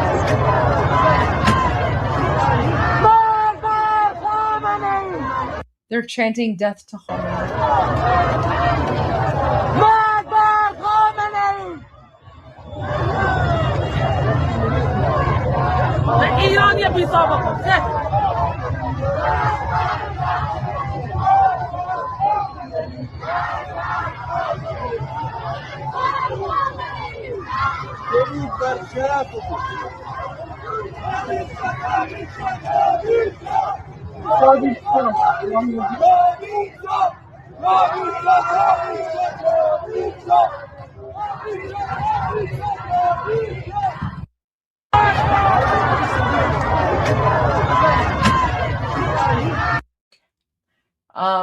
I promised you new footage of Khamenei, the supreme dictator, Mush Ali being boom boomed. So here you go, guys. Look at this. This is newly released footage of the moment that Khamenei خبر مرگش که خبر مرگش هم اومد. خبر مرگش اومد. خدا رو شکر. درود به یزدان. This is another angle of the moment that the supreme dictator of the Islamic regime, one of the most evil, demonic, pedophile Muslim clerics to have ever existed, was exterminated like the piece of garbage that he was. Let's watch this and enjoy.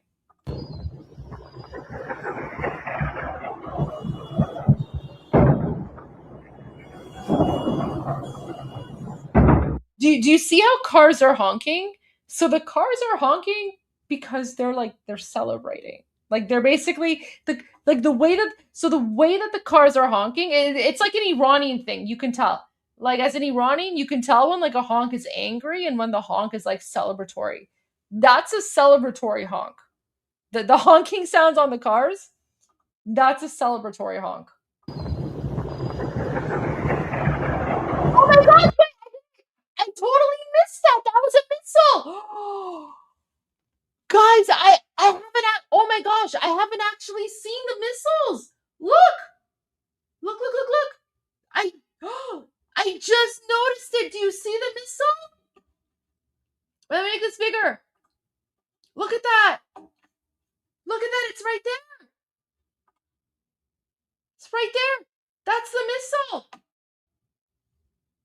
I haven't actually seen this video before. Oh my god. Here's one. That's the second one. That's the second one.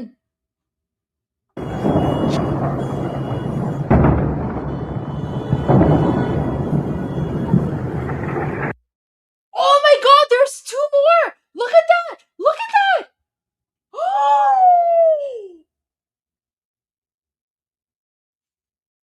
Oh my god. I've never seen this.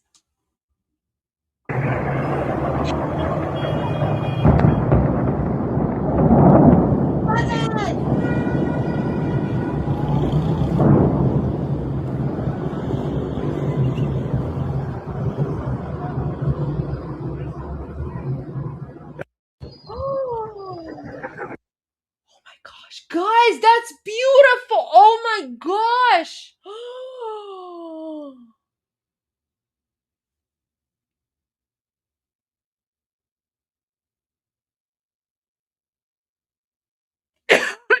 Oh my gosh,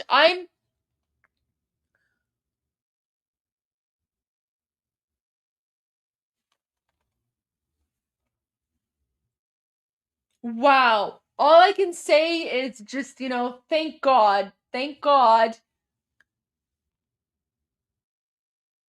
Thank God that we live in a timeline where I actually get to experience watching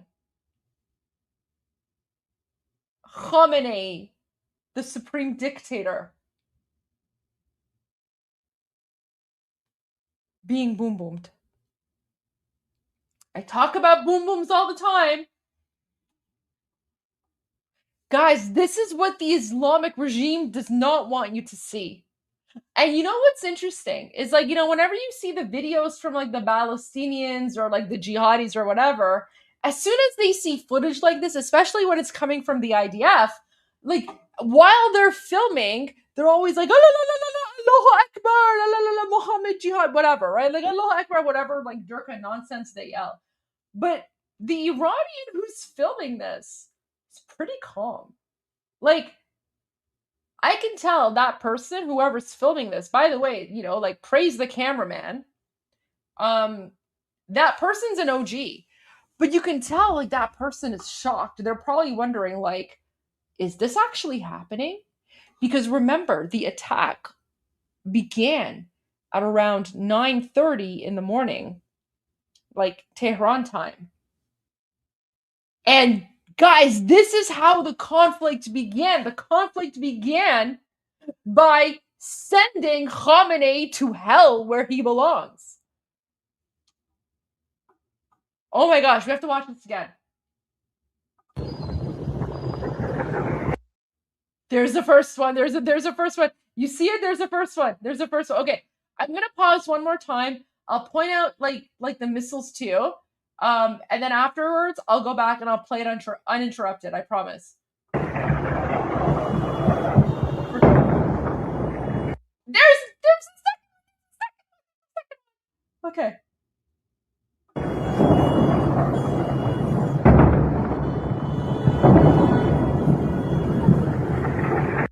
And look, two more. And by the way, these are not even the first ones. These are not even the first ones because there's already huge, oh my gosh.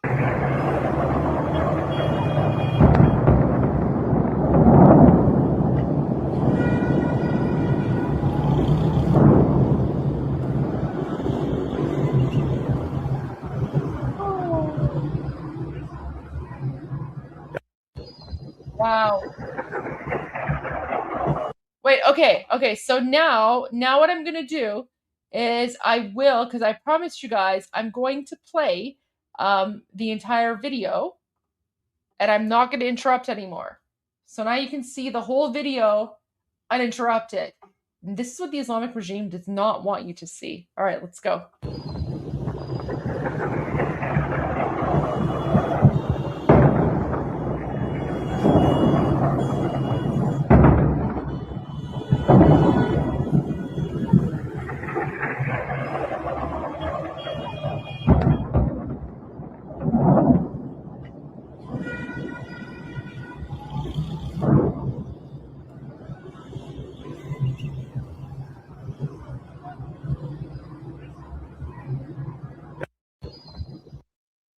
دوستان براتون تراپی آوردم. As we say in Persian, friends, I brought you some therapy. Okay, oh my gosh. Wow, so I know I have a whole bunch of videos lined up and I haven't seen a lot of them because I wanted to watch them with you and experience this together, but wow, I was not anticipating something that amazing. Oh my gosh, that is such a beautiful sight to behold. Okay, we're getting close to 2 hours. I do have quite a bit more information that I want to share, It is Friday night, so we're not going anywhere. But give me like a 3 or 4 minute, commercial break, and I will be back because I want to.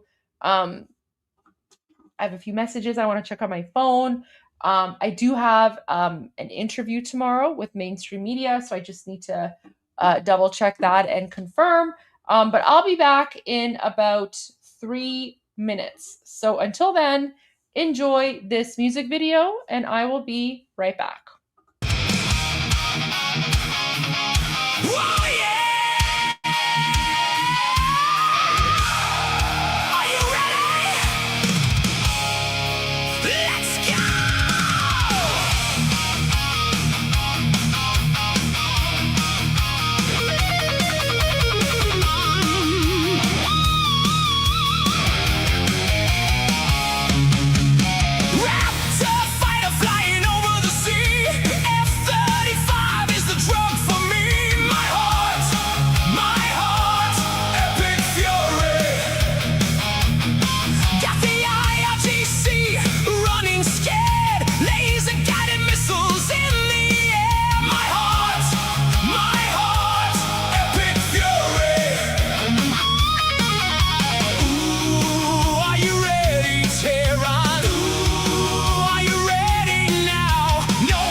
Hey guys, I don't know. I haven't worn my MIGA hat in a while, but I don't know. I'm kind of feeling it tonight.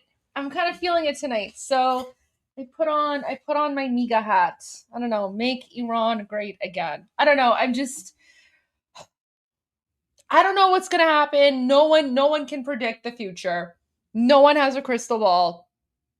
But I don't know. I'm feeling the MAGA hat tonight, so I brought it out. So there you go.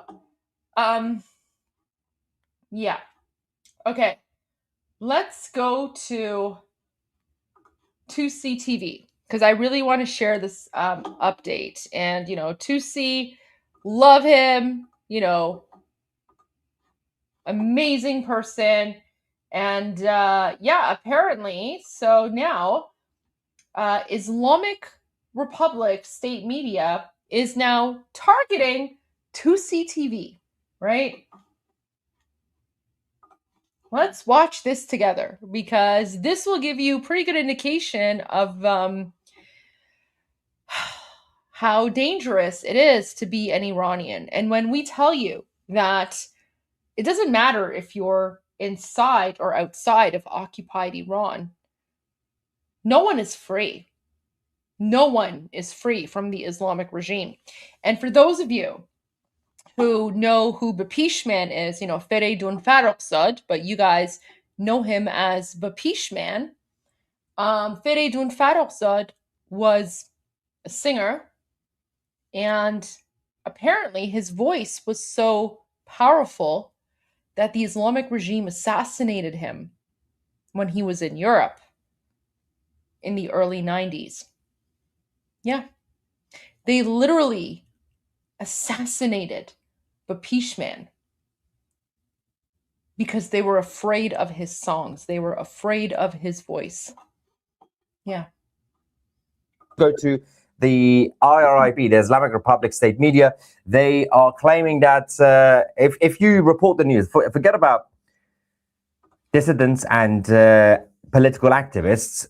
If you simply do media and journalism, you are getting paid by both America and Israel. I mean, I wish I was getting paid by Israel and America. Like, wow. Okay, so I guess this threat is not only for 2C TV. I guess this threat is for me as well, because apparently I'm getting paid by Israel, United States. Mossad, CIA, if you're watching, I'm still waiting for my check, by the way, guys. I'm still waiting for my check. And we are all traitors. Yeah. Obviously, over the last few years, I personally received a lot of death threats, but that's just normal. That's just part of the job. And I've also had to move to a new location with extra security. Yeah, that's me too. That's me too, because the Islamic regime doxed my address, and now I'm in a different and secure location, and literally no one knows where I am. Yeah, that's true. Just to be safe, because my previous home address was leaked. That's lovely. Oh, see, that literally happened to me. The exact same thing happened to me. Yeah, the same thing happened to me. I literally don't live in my house. I can't live in my house. Yeah, literally can't. That's the price. That's the price that you pay for speaking out against the Islamic regime. But I do want to point out something. Guys, look at this. Look at 2C's background. He's got the lion and sun flag. Look at that. I love that. I don't know if I've noticed that before. Has a lion and sun flag always been there? I mean, it probably has. I probably just, wasn't paying attention. But can I just say, shout out to 2C. Like, that's how you can tell who a real patriot is, right? Like, 2C is one of the good ones. 2C is one of the OGs. If you don't follow, guys, honestly, if you're not following like Mahir 2C and 2C TV on YouTube, like, what are you even doing? What are you even doing? Like, everyone, follow 2C. He always gives the breaking news before everyone else, right? Like, 2C is literally the OG. I know he says that, when Iran is free, he's going to start like the first British pub or whatever in Tehran. I'm sure he will, but I guarantee you when Iran is free, 2C is also going to start the first English Iranian news TV channel, right? Like 2C is pretty much going to be running like the Iranian news, but in English, right? So we already know that's going to happen. So I mean, you can have your British pub 2C, but we fully expect you to also run English media in Iran when Iran is free. So I'm going to hold you to that. And but having said that, the IRIB have gone a little bit crazy. Watch this segment with English subtitles. بعد از اینکه این همه بعد از اینکه این همه بودجه گرفتید از آمریکا و اسرائیل، جنگ رو انداختین، آشوب رو انداختین توی مملکت، الان نباید برید، الان باید بمیرید. مرگ ساده هم نه، یه جوری که دل 168 خانواده بچه‌های مینا حداقل کمی آروم بگیره. نشون دادن حالا به این بچه که این امید بچه اون سالومه خطاب کلام من نیست، ولی ما خلبانای جنگنده‌های عراق رو 10-15 سال بعد از جنگ دوستان کارشون رو کردن. مردم ایران اینا رو یادشون میمونه، به وقتش جواب اینها رو میدن. آره مردم ایران یادشون میمونه، مردم ایران دقیقاً یادشون میمونه و به وقت جواب همه شما تازی‌ها رو میدیم. اصلا نگران نباشید. ما هیچ وقت فراموش نمی‌کنیم. ما فراموش نمی‌کنیم که 18 و 19 دی ماه شماها چی کار کردید. فراموش نمی‌کنیم. من تا همین الان ندا آقا سلطانی رو فراموش نکردم. اصلا دلیلی که من تصمیم گرفتم برم تو سیاست ایران به خاطر ندا آقا سلطان بود و من شخصا انتقام خون ندا آقا سلطان رو میگیرم. فراموش نکنید انتقام خون ندا آقا سلطان رو من شخصا میگیرم. There you go.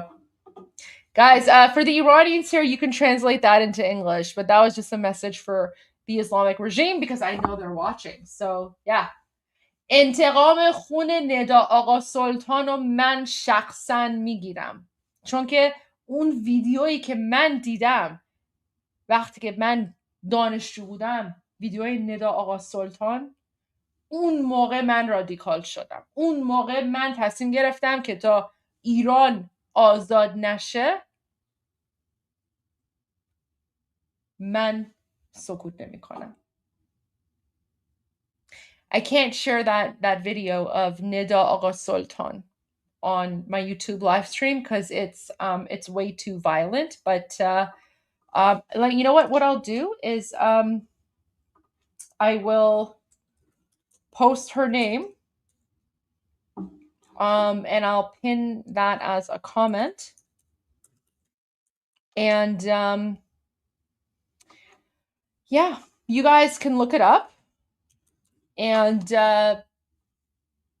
that's the moment, guys. The assassination of Nida Agha Sultan by the Islamic regime is the moment that I became radicalized. And that was the moment that I started openly speaking out against the Islamic regime, and I haven't stopped since then.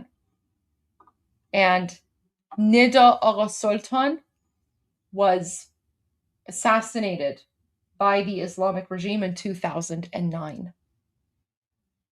So imagine 2009 and right now it's 2026. That's how long I have been active and speaking out. So for these garbage Durka jihadis to try and pin this false flag, fake news story, which by the way, the Islamic regime is responsible for the death of those children. The Islamic regime is responsible for the death of those children. So for them to say that they want us to have a slow and painful death and that they won't forget, yeah, we have not forgotten the crimes that you guys have committed for the last 47 years. And I am personally doing this for Nida Agha Sultan. Anyways, let's continue.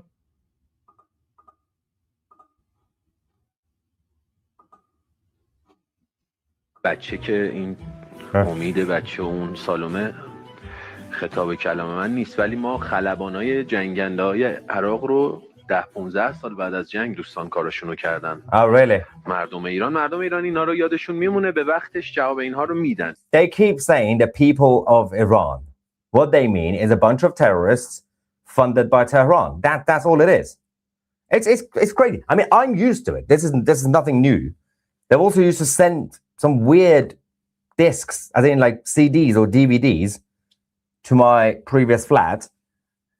The problem with that is that I didn't even have a DVD player or anything to actually put the disc, and I was never that stupid to put the disc in any of my devices. So obviously I gave it to the authorities. But this is insanity, absolute insanity. They're getting so desperate to once again do this sort of nonsense. This is a circus. I'm not intimidated. I'm not threatened. What is the point of this? And all the other actual political activists who spend their time, I'm not even an activist, but those activists who are doing their job, yes, a lot of people have been attacked. I was almost kidnapped. I was 3 years ago in Covent Garden.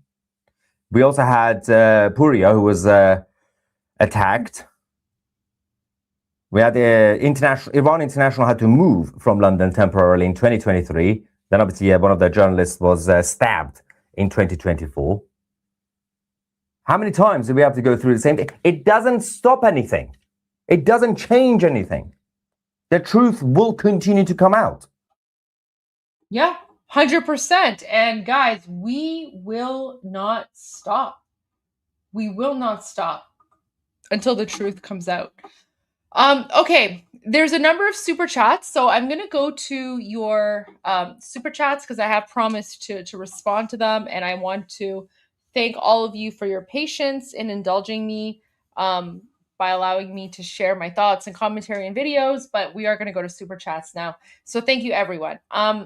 So Due to You says, Goldie for U.S. President Fund. Oh my gosh, thank you. That's very kind of you. Guys, I could never be the president of the United States because I'm not an American.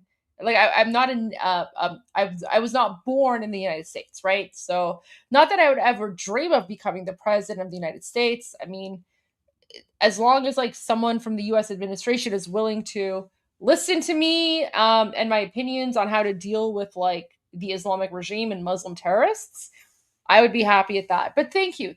But no, like I have no presidential ambitions for the U.S. because you have to be born in the United States to be the U.S. president. But if anyone's ever looking for an advisor, you know where to find me. You know how to get a hold of me. But thank you to you for that. Then we have a comment from EHEF4868 who says, Tallarico looks like the guy Hollywood would cast as the touchy rich kid frat guy when they want to mock the Harvard "Do you know who my father is?" elite class. Yeah, I mean, honestly, Tallarico kind of looks like he has alcohol fetal syndrome. I said what I said. Look up the signs and symptoms of alcohol fetal syndrome. Tallarico kind of looks like that. Like he looks like he has a mild case of alcohol fetal syndrome. It's just weird. And then, with the way his brain functions, like he's obviously like, he's like a high functioning, low IQ person. Like that's how I would describe him. He's like a high functioning, low IQ person. Oh yeah, this was just a funny comment that I thought was hilarious. So Atski says, your shoulders are covered, so I'm fine. Yeah, so guys, the inside joke with this, for those of you who are new, is that when I do my Iran Revolution live streams with my co-host Armin Navabi, who's fantastic, by the way, everyone should follow him. I usually have the flag of Iran on my shoulders, right? So like that, and then, I just usually wear like a tank top underneath it. So when I don't have the flag, it's just my tank top, my shoulders show. So it's just a whole inside joke. But yeah, like on my own shows, I usually have a blazer or something. So yeah, that's funny. Thank you. I appreciate the inside joke. Then we have 2000 Lamar says, sending positive vibes, ignore all the haters. Thank you. I do. I mean, guys, again, remember, 10 years in politics. I have much thicker skin than people imagine. You can't survive politics and come out unscathed unless you have thick skin. So yeah, it's just I like calling out the trolls and exposing them because it's fun and funny to me and entertaining. But yeah, no, I typically don't feed the trolls. But thank you, 2000 Lamar, for that. I appreciate the advice and the words. Breck Nichols says, greetings from Dallas, Texas. Well, howdy, howdy. And a shout out to my Persian friend Farhad in Dallas. All right. So, Farhad in Dallas, if you are watching right now, or if you're watching at some point in the future, your friend Breck Nichols from Dallas, Texas is saying, Durud Farhad. There you go. And Breck, you better have Farhad invite you over for some Persian food at some point if he hasn't already done so. Tell him to make you some good kebab. Tell him to make you some good kebab. And what else? What else? Oh, tadig. So you definitely want like orma sabzi with tadig. And you know, like qeymeh for sure. Qeymeh. Yeah, but kebab and juje kebab. Yeah. So Farhad, invite your friend Breck Nichols over for some kebab. ازش خوب پذیرایی بکن. فرهاد تو دالاس. آبروی ما رو نبری یا فرهاد. فرهاد تو دالاس. وقتی که دوستاتو دعوت کردی خوب ازشون پذیرایی بکنی. اگه آبرو رو بردی خودم میام. I'm just gonna come to Dallas. I'm gonna be like, Farhad from Dallas, where are you? So خوب پذیرایی بکن. سپاسگزار. I'm just teasing. All right. Next we have, oh wow, a super sticker from Raider. Raider, I haven't seen you in forever. Wow, Raider, welcome. Thank you. I hope you've been enjoying the live stream. Guys, Raider is one of those accounts that never puts a comment, but once in a while I see Raider show up and just provides a super sticker to support the channel. So thank you so much, Raider. Very kind of you. Appreciate that. And then Rashi Kanashi says, tell him Gigi. Thank you. Thank you. And then at G says, my SIL had a hysterectomy. What's her gender? Yeah, exactly. Like, that's the thing, right? Like, again, this just goes to the hypocrisy of the woke left and the radicalists and whatever, right? Like, so for those of you who weren't tuning in right from the beginning, or who haven't seen the beginning, we were talking about the hypocrisy of the woke left, who are referring to women as people with uteruses. And you're absolutely right. Where does that leave women who've had a hysterectomy? Does that mean that they're not women, that they don't count? Like, the whole thing is very, very weird and bizarre. But, you know, your sister-in-law, 100% she's a woman. And, you know, women have to have surgical procedures for many reasons. And oftentimes, you know, having to have a hysterectomy is because it's a way to, you know, prevent cancer, because they've noticed cancerous cells growing. Usually that happens in, you know, women who are a little bit, you know, aged older, and having that procedure actually can save their lives and prevent them from dying from cancer. And, you know, shame on these like woke lefty whatever people who obviously who want to like refer to women as people with uterus. Like, it's just disgusting. It's disgusting. A woman is a woman is a woman, and that is based on your chromosomes and your genetics and your DNA, right? Like there's two genders.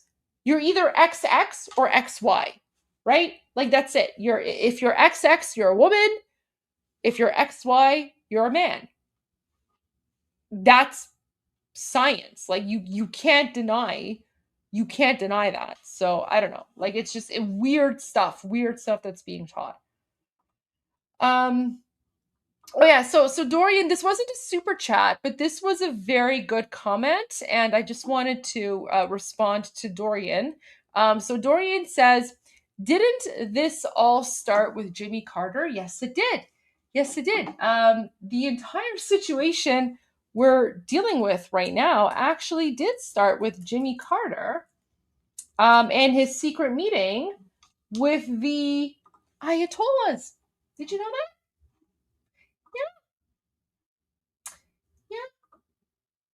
So, back in January, what was this? Yeah, January 1979, Jimmy Carter was having secret meetings with Khomeini, the pedophile Muslim Durka jihadi terrorist. Yeah. Look it up. These documents and files were recently released. So, yeah. But no one pays attention to this. No one pays attention to the fact that Jimmy Carter and the Democrats were having secret meetings with Muslim pedophiles before the Islamic regime took over. Yeah. So it did start with Jimmy Carter and the Democrats. And that's why to this day, and guys, I just want to be very clear. I make a deliberate distinction between Jimmy Carter and the Democrats versus the United States and the American people. Because Jimmy Carter and the Democrats, to me, do not represent the United States. And as you can see today, the Democrats have become even worse, and Sean Hannity is calling them out, right? The Democrats are anti-American. The Democrats have always been anti-American. In fact, it was the Democrats way back when, I don't know, like 200 years ago, that basically are the reason why there was the Civil War, because the Republicans wanted to abolish slavery, and then the Democrats were like, no, we want slavery. Slavery is our right? So the Democrats have always been anti-American. It's just for some reason they've been so good at propaganda that they've been able to control the narrative when it comes to, oh, the Democrats are the do-gooders or whatever. No, the Democrats are garbage and they're anti-American. And everything that's happening right now is thanks to Jimmy Carter, the garbage peanut farmer, because he was too idiotic and stupid to recognize that, I don't know, maybe supporting a pedophile Muslim who wants to destroy America might not be the best foreign policy decision for America, right? But anyways, there you go. And by the way, Richard Nixon was done dirty. Richard Nixon, solid guy. He was done dirty. He was character assassinated as well. And I've shared a lot of videos and interviews from Richard Nixon. Okay, so KP says, Goldie, Hitler when he knew he had lost. Does this ring a bell? Document destruction. The Nazis attempted to destroy records and documents that could serve as evidence of their war crimes and orders. Scorched earth policy.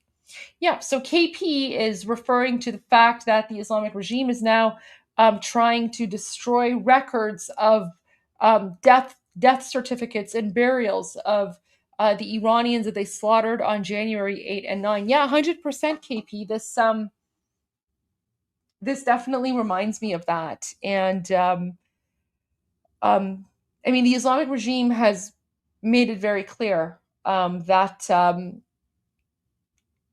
if and when they go, they're going to go scorched earth. So that's exactly what they're doing right now. And the Islamic regime knows that they're in a state of collapse, and they're trying to take down as many innocent Iranians with them as they can. So yeah, this, like what's happening right now in occupied Iran absolutely reminds me of what was happening in Nazi Germany when they were getting close to the end. And that's why we refer to the Islamic regime as a foreign occupation. It's why we refer to the Islamic regime as the modern day Muslim Nazis, because that's exactly what they are.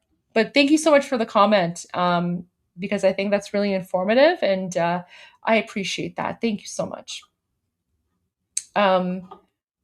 William Marsh says, I just found out my brother is a Buddhist Nazi.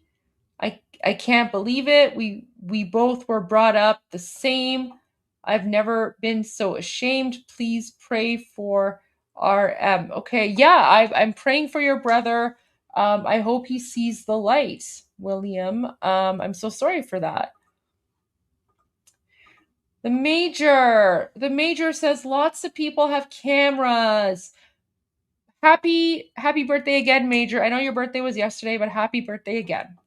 So the Major says lots of people have cameras.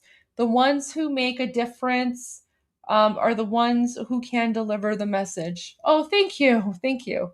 Yeah, absolutely. I agree with that. Thank you. Great to see you, Major. Demonics says, they are weak and broke. What do you expect? Yeah, so Demonics is referring to my rant earlier about how I was insulted that the bounty on my head by the Islamic regime is only $250,000.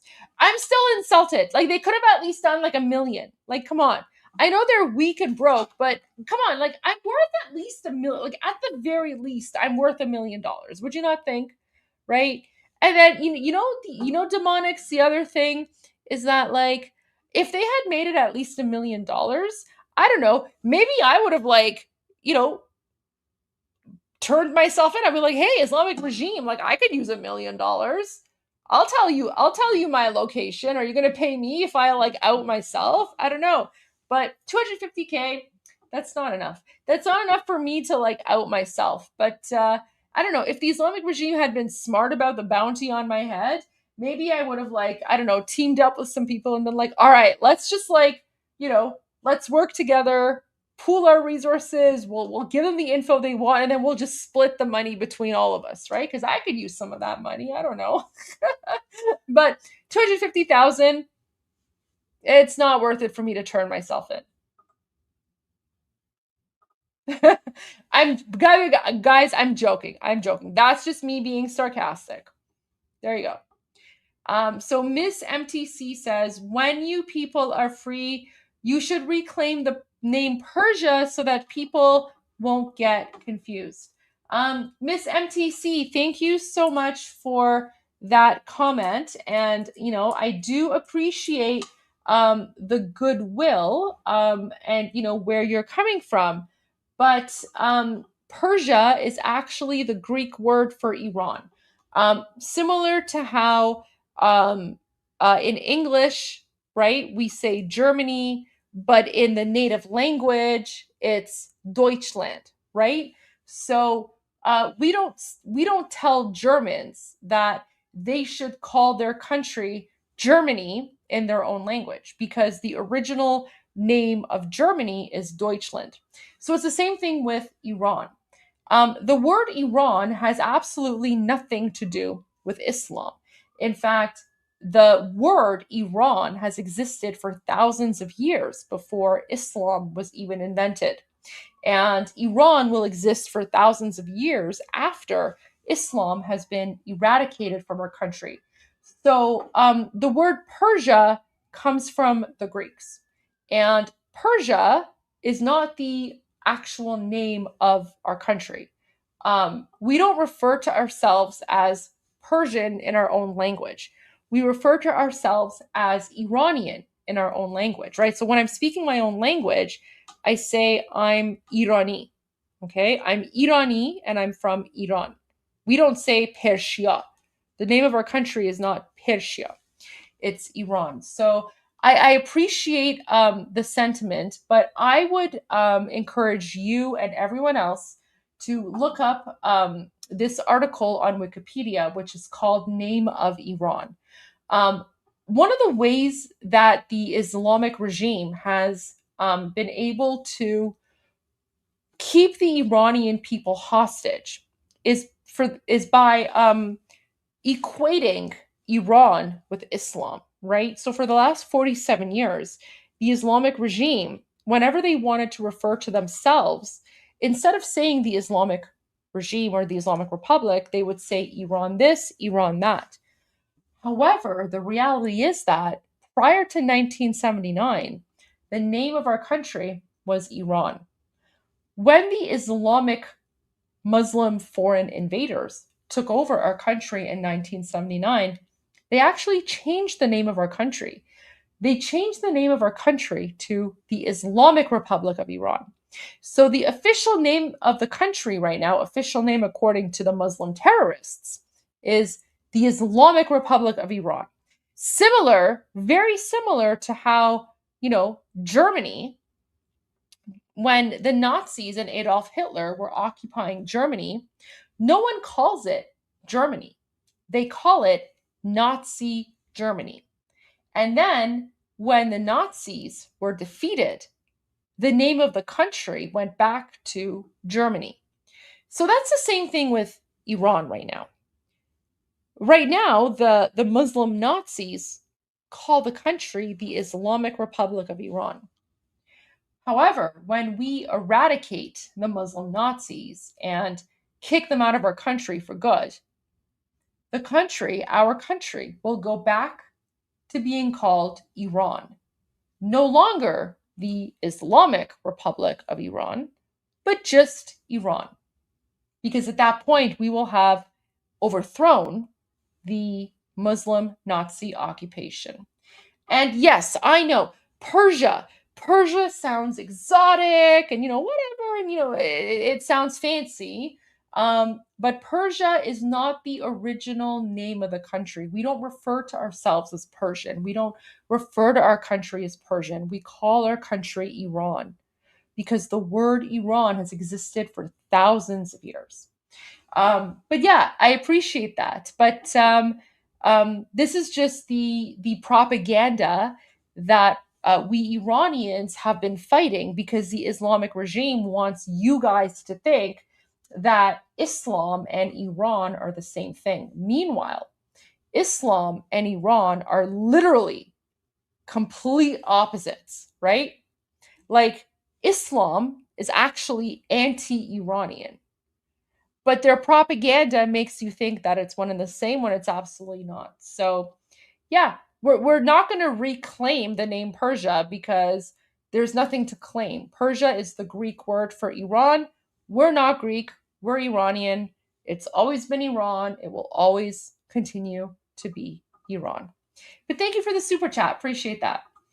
Okay, so X Craftilk says, the Islamic regime read 1984 and interpreted it as a guidebook on how to run a country. Listen, 100%. Guys, if you have not read 1984, you need to read it because the Islamic regime is basically 1984, but on steroids. Like, I actually remember reading 1984 in high school and then in university, and it was incredibly chilling for me because the way that George Orwell was describing how Big Brother was surveilling people through their phones, through the TV, through these cameras, whatever. Like, he was basically describing a system that at the time in 1984 did not exist, right? Because that was science fiction. Little did George Orwell know that he was predicting the future of how the Islamic regime would remain in power by suppressing the Iranian people through monitoring them via technological routes. And it's absolutely terrifying. But yeah, everyone needs to read 1984. Thank you. Thank you, X Craftslick. And then Due to You says, Goldie's anti-Durka fund. Thank you. Oh my gosh. Wow. Thank you so much. Yes, we have an anti-Durka fund. Yes, we're fighting the Durkas. We're totally fighting the Durkas. Thank you for that.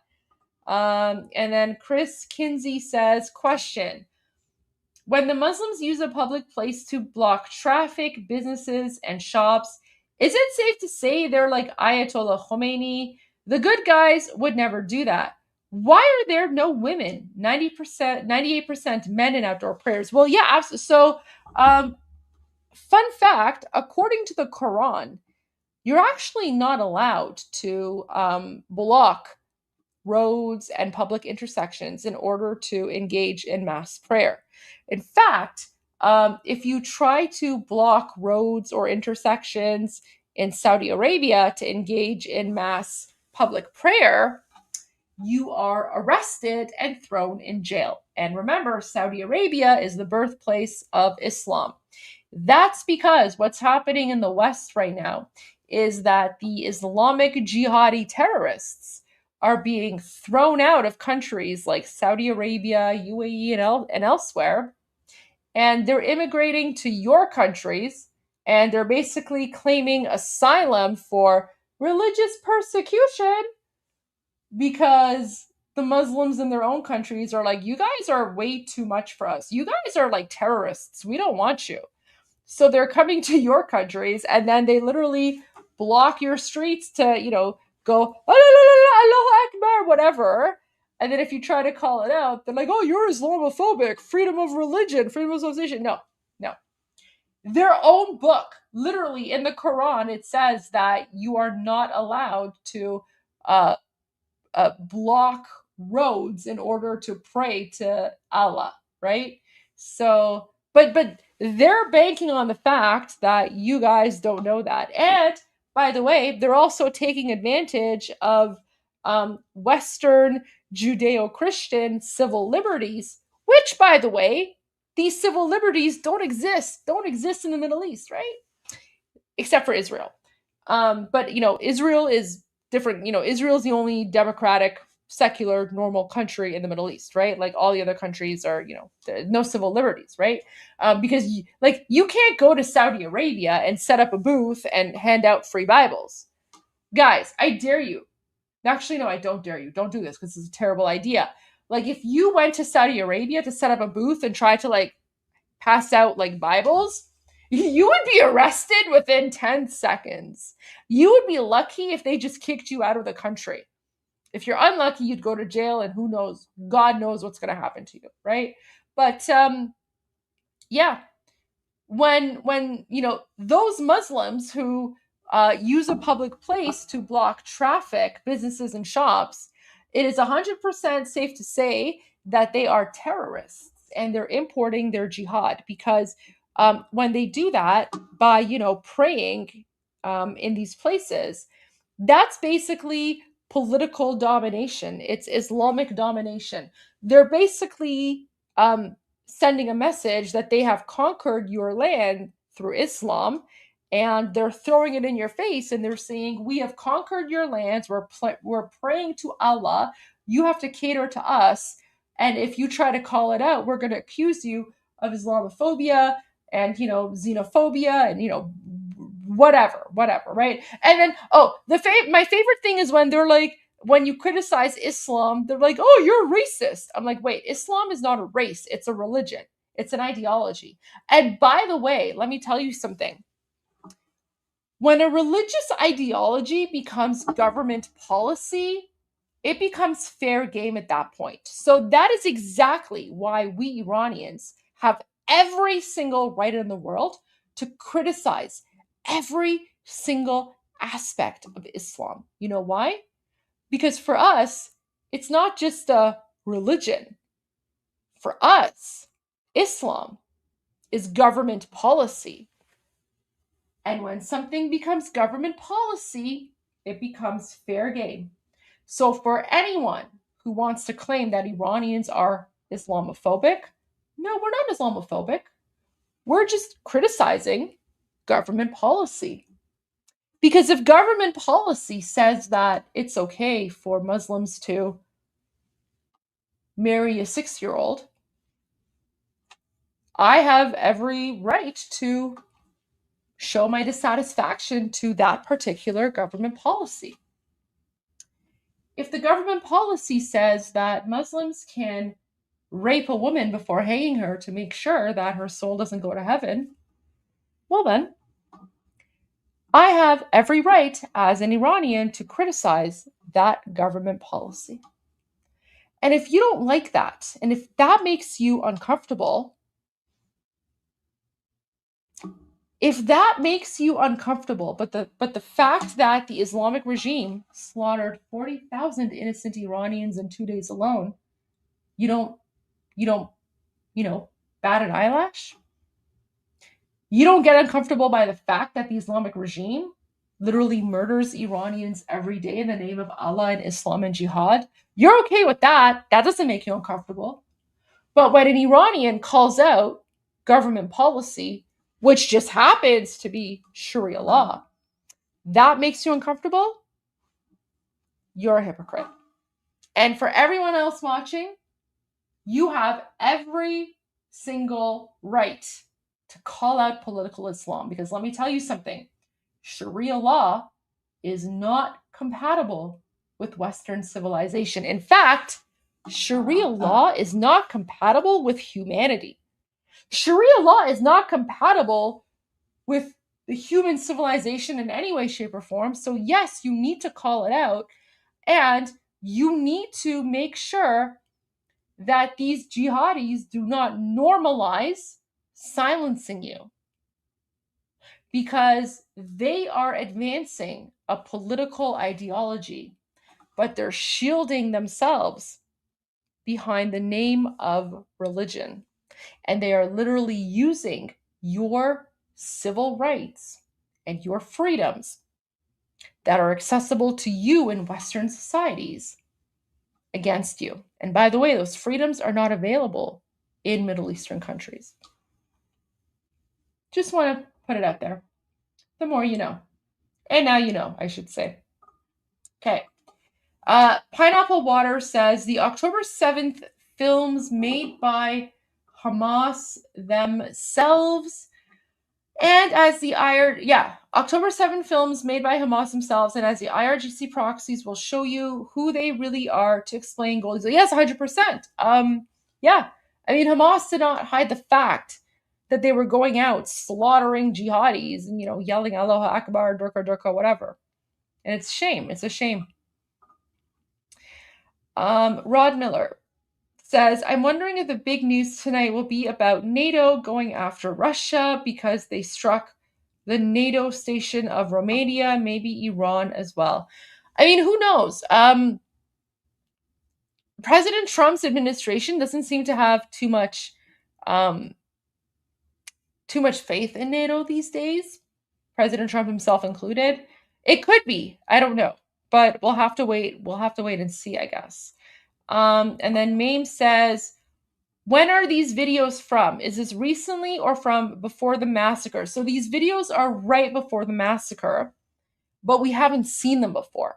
So these videos are only being released now because the Islamic regime shut down the internet and made it very hard for people to share this footage, because the Islamic regime did not want the world to see the overwhelming call to end the Islamic regime and the overwhelming support for His Royal Highness Reza Pahlavi II, the Shah of Iran, whose image, by the way, is here on the monitor, right? So the Islamic regime did not want you to know the scale, the absolute massive scale of support for King Reza Pahlavi in occupied Iran.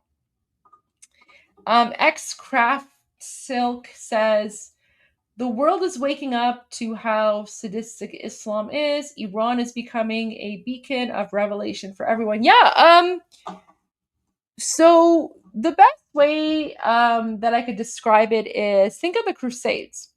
And think of how Spain was conquered by the Muslims for about 700, 900 years, and then they were able to free themselves.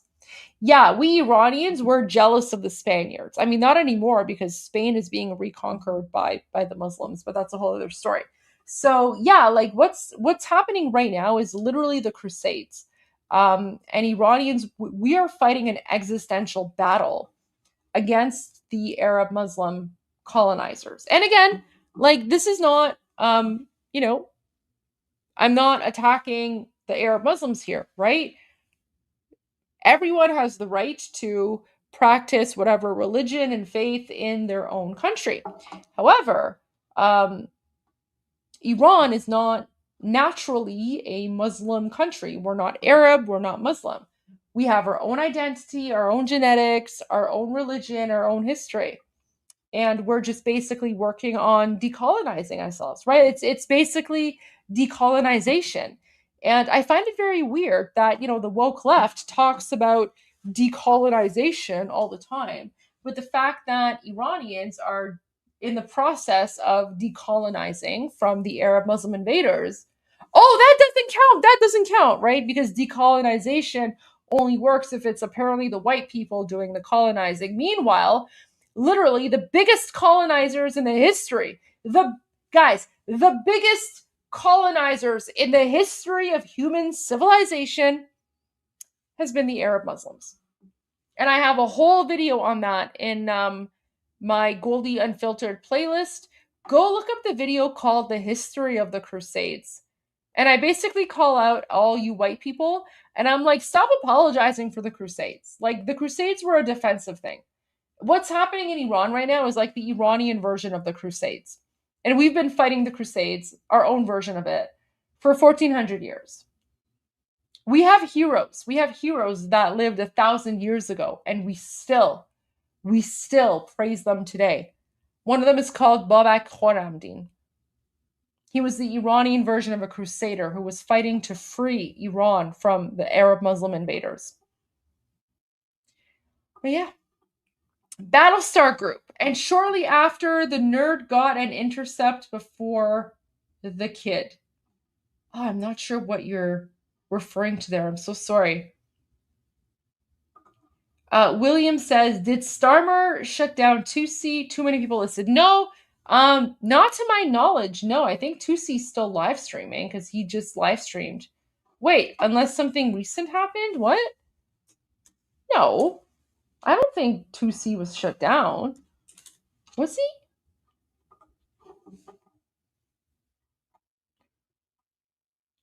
Wait.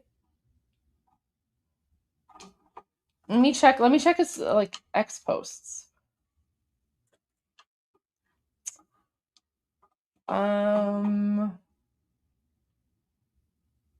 No, he hasn't been shut down. Tusi's still fine.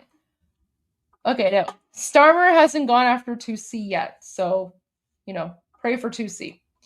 And then Free J says, have an Israeli falafel on me, Iran will be free. Oh my God, thank you. Actually, some of the best shawarma and falafels I've ever had in my life have been in Tel Aviv and Jerusalem. Like, guys, the food game in Tel Aviv is phenomenal. I was actually, guys, I'm going to tell you something. I was actually supposed to visit Israel in April for 2 weeks. Like, I had a whole 2-week trip planned. I was going to live stream it and like everything.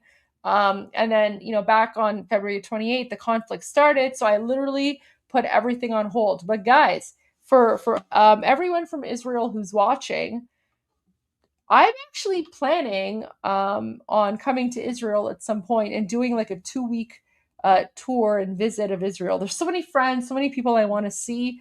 I'm going to be live streaming the whole thing. The trip is basically just like the trip is on hold indefinitely, pretty much until the end of the conflict, right? Because I can't really come right now because we're in the middle of a revolution and of course the conflict and all of that. But guys, I promise you, as soon as all this is over, one of the first things that I will do is I'm going to come to Israel for 2 weeks and gonna do like some amazing live streams. And guys, I had so many cool things planned out. Like I had worked on that trip for weeks, but not that I'm complaining at all. But all I'm saying is that I will be coming to Israel at some point, and I look forward to having more Israeli falafels and shawarma because the food's amazing.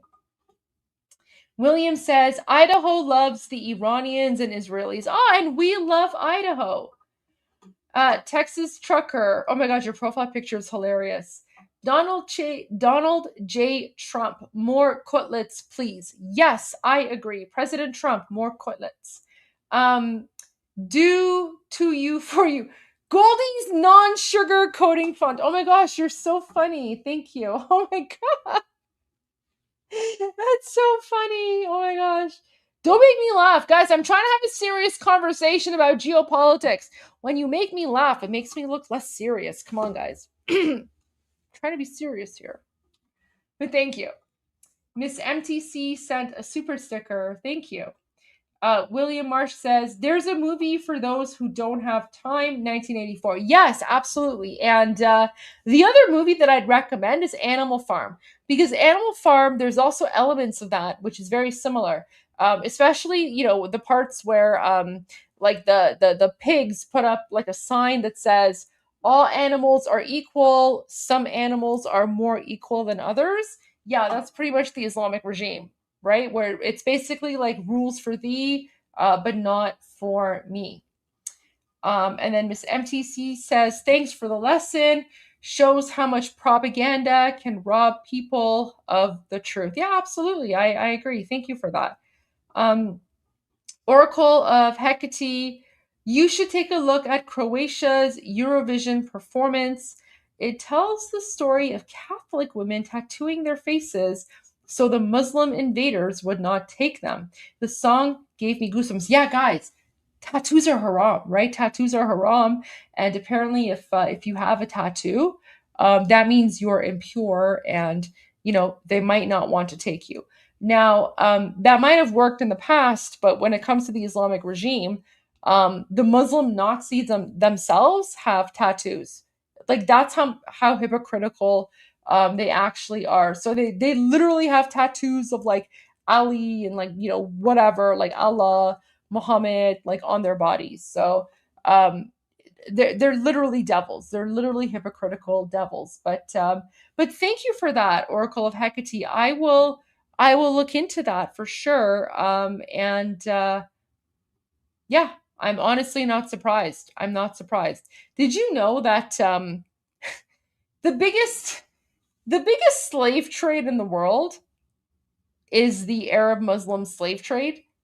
And like they literally kidnapped like millions and millions of like white European people and took them to the Middle East and sold them as slaves. And by the way, pale-skinned, blonde-haired, blue or green-eyed women were hot commodities. All the Arab Muslims wanted to just buy as many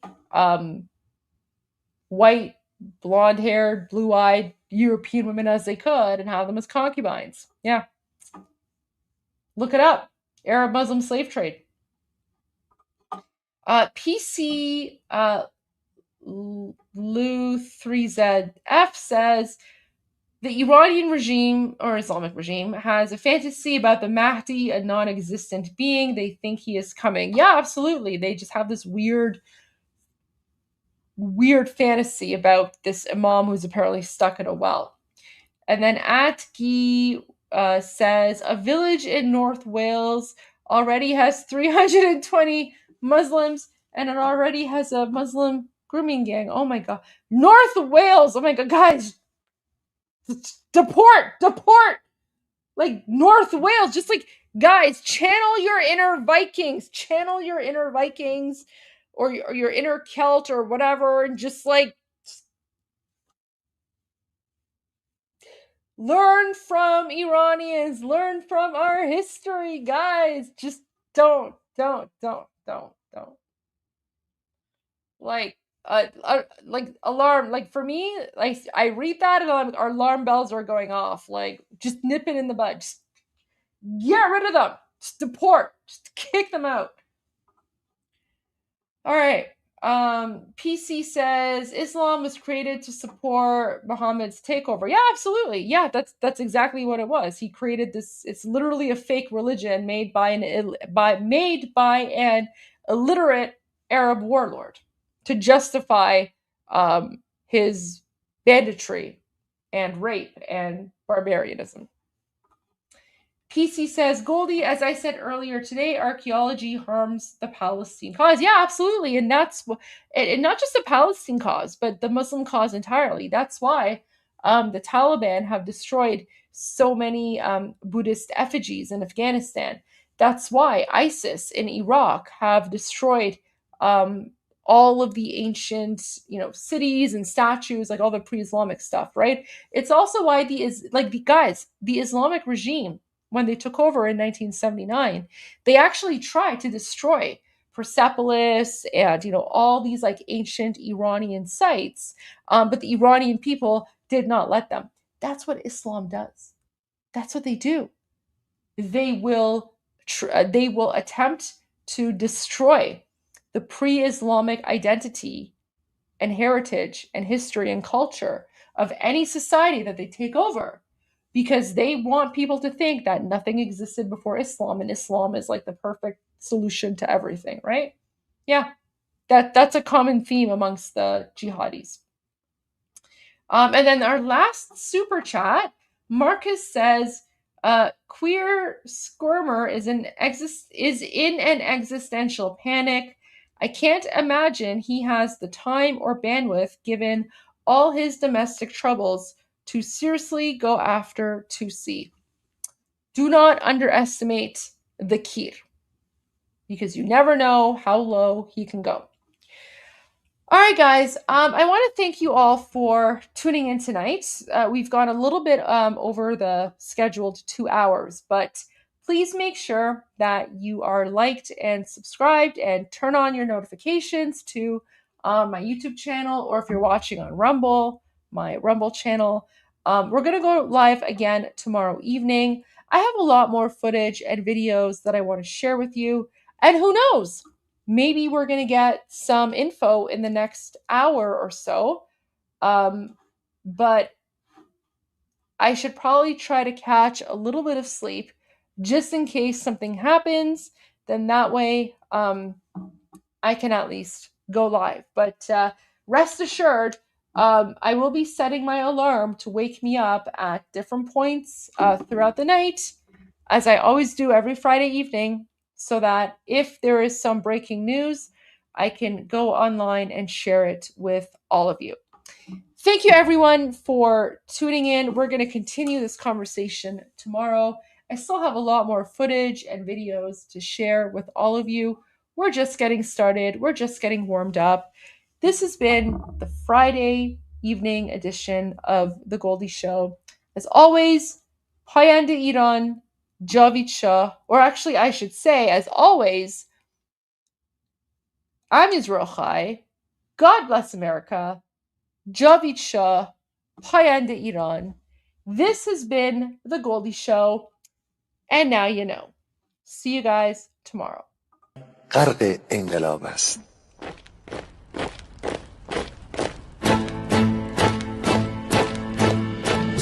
کشور ما، تاریخ ما تفسیر گر فرا گرفته، گویی اهورا مستا دوباره در نور خود مرا گرفته. اکنون سرودی سر میدهم باز فارغ از رنج و تشویش. ایران غرق انقلاب است، به پیش به پیش به پیش. ایران غرق انقلاب است، به پیش به پیش به پیش. هن ای پدر، هن ای پسر، برخیز و با ما شو همگام، تا درد آن تجربه تلخ ما را نکشیده در خواب. بگذار هر دم بغرند گرگ‌ها دم لباس میش. ایران غرق انقلاب است، به پیش به پیش به پیش. ایران غرق انقلاب است، به پیش به پیش به پیش. ای کارگر، ای برزگر، راحت کنون ادامه دارد در این زمان که پرتو یزدان از هر سو بر تو میبارد. پس پیش به سوی آزادی از بحر خزر تا کیش. ایران غرق انقلاب است، به پیش به پیش به پیش. ایران غرق انقلاب است، به پیش به پیش به پیش. خلق‌ها به پا بهر دفاع از استقلال و آزادی، تا بشکنیم پشت ارتجاع پیریزی ویران آبادی. تا زنده سازیم سنت‌های می از هر آیین و کیش.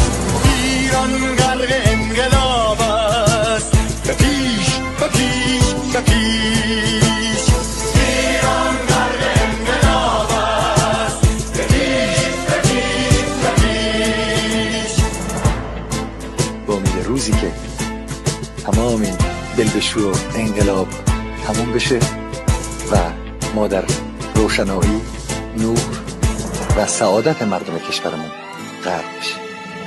نه خارجی نه بیگانه، نه مستشارهای ویرانی، نه چیر خاران نه کاسلیسان، فقط هم رزمان ایرانی. آواز رافت میهنی بسازی بهر فرزندان خویش. ایران غرق انقلاب است، به پیش به پیش به پیش. ایران غرق انقلاب است، به پیش به پیش به پیش. مردم بیایید داخل صف ما، اکنون که آغاز رویاست. دشمنان بدانید ما زنده هستیم، بعد از ما هم ایران پابرجاست. آن روح شیطان ما را فریب داد با صد شعار مردمیش. ایران غرق انقلاب است، به پیش به پیش به پیش. ایران غرق انقلاب است، به پیش به پیش به پیش. پرچم ما، پرچم ایران غرق خون شهیدان. روی شانه هامان هم میکنیمش در هر خیابان و میدان. تا ماسک دلق کان را برداریم از روی تسبیح و ریش.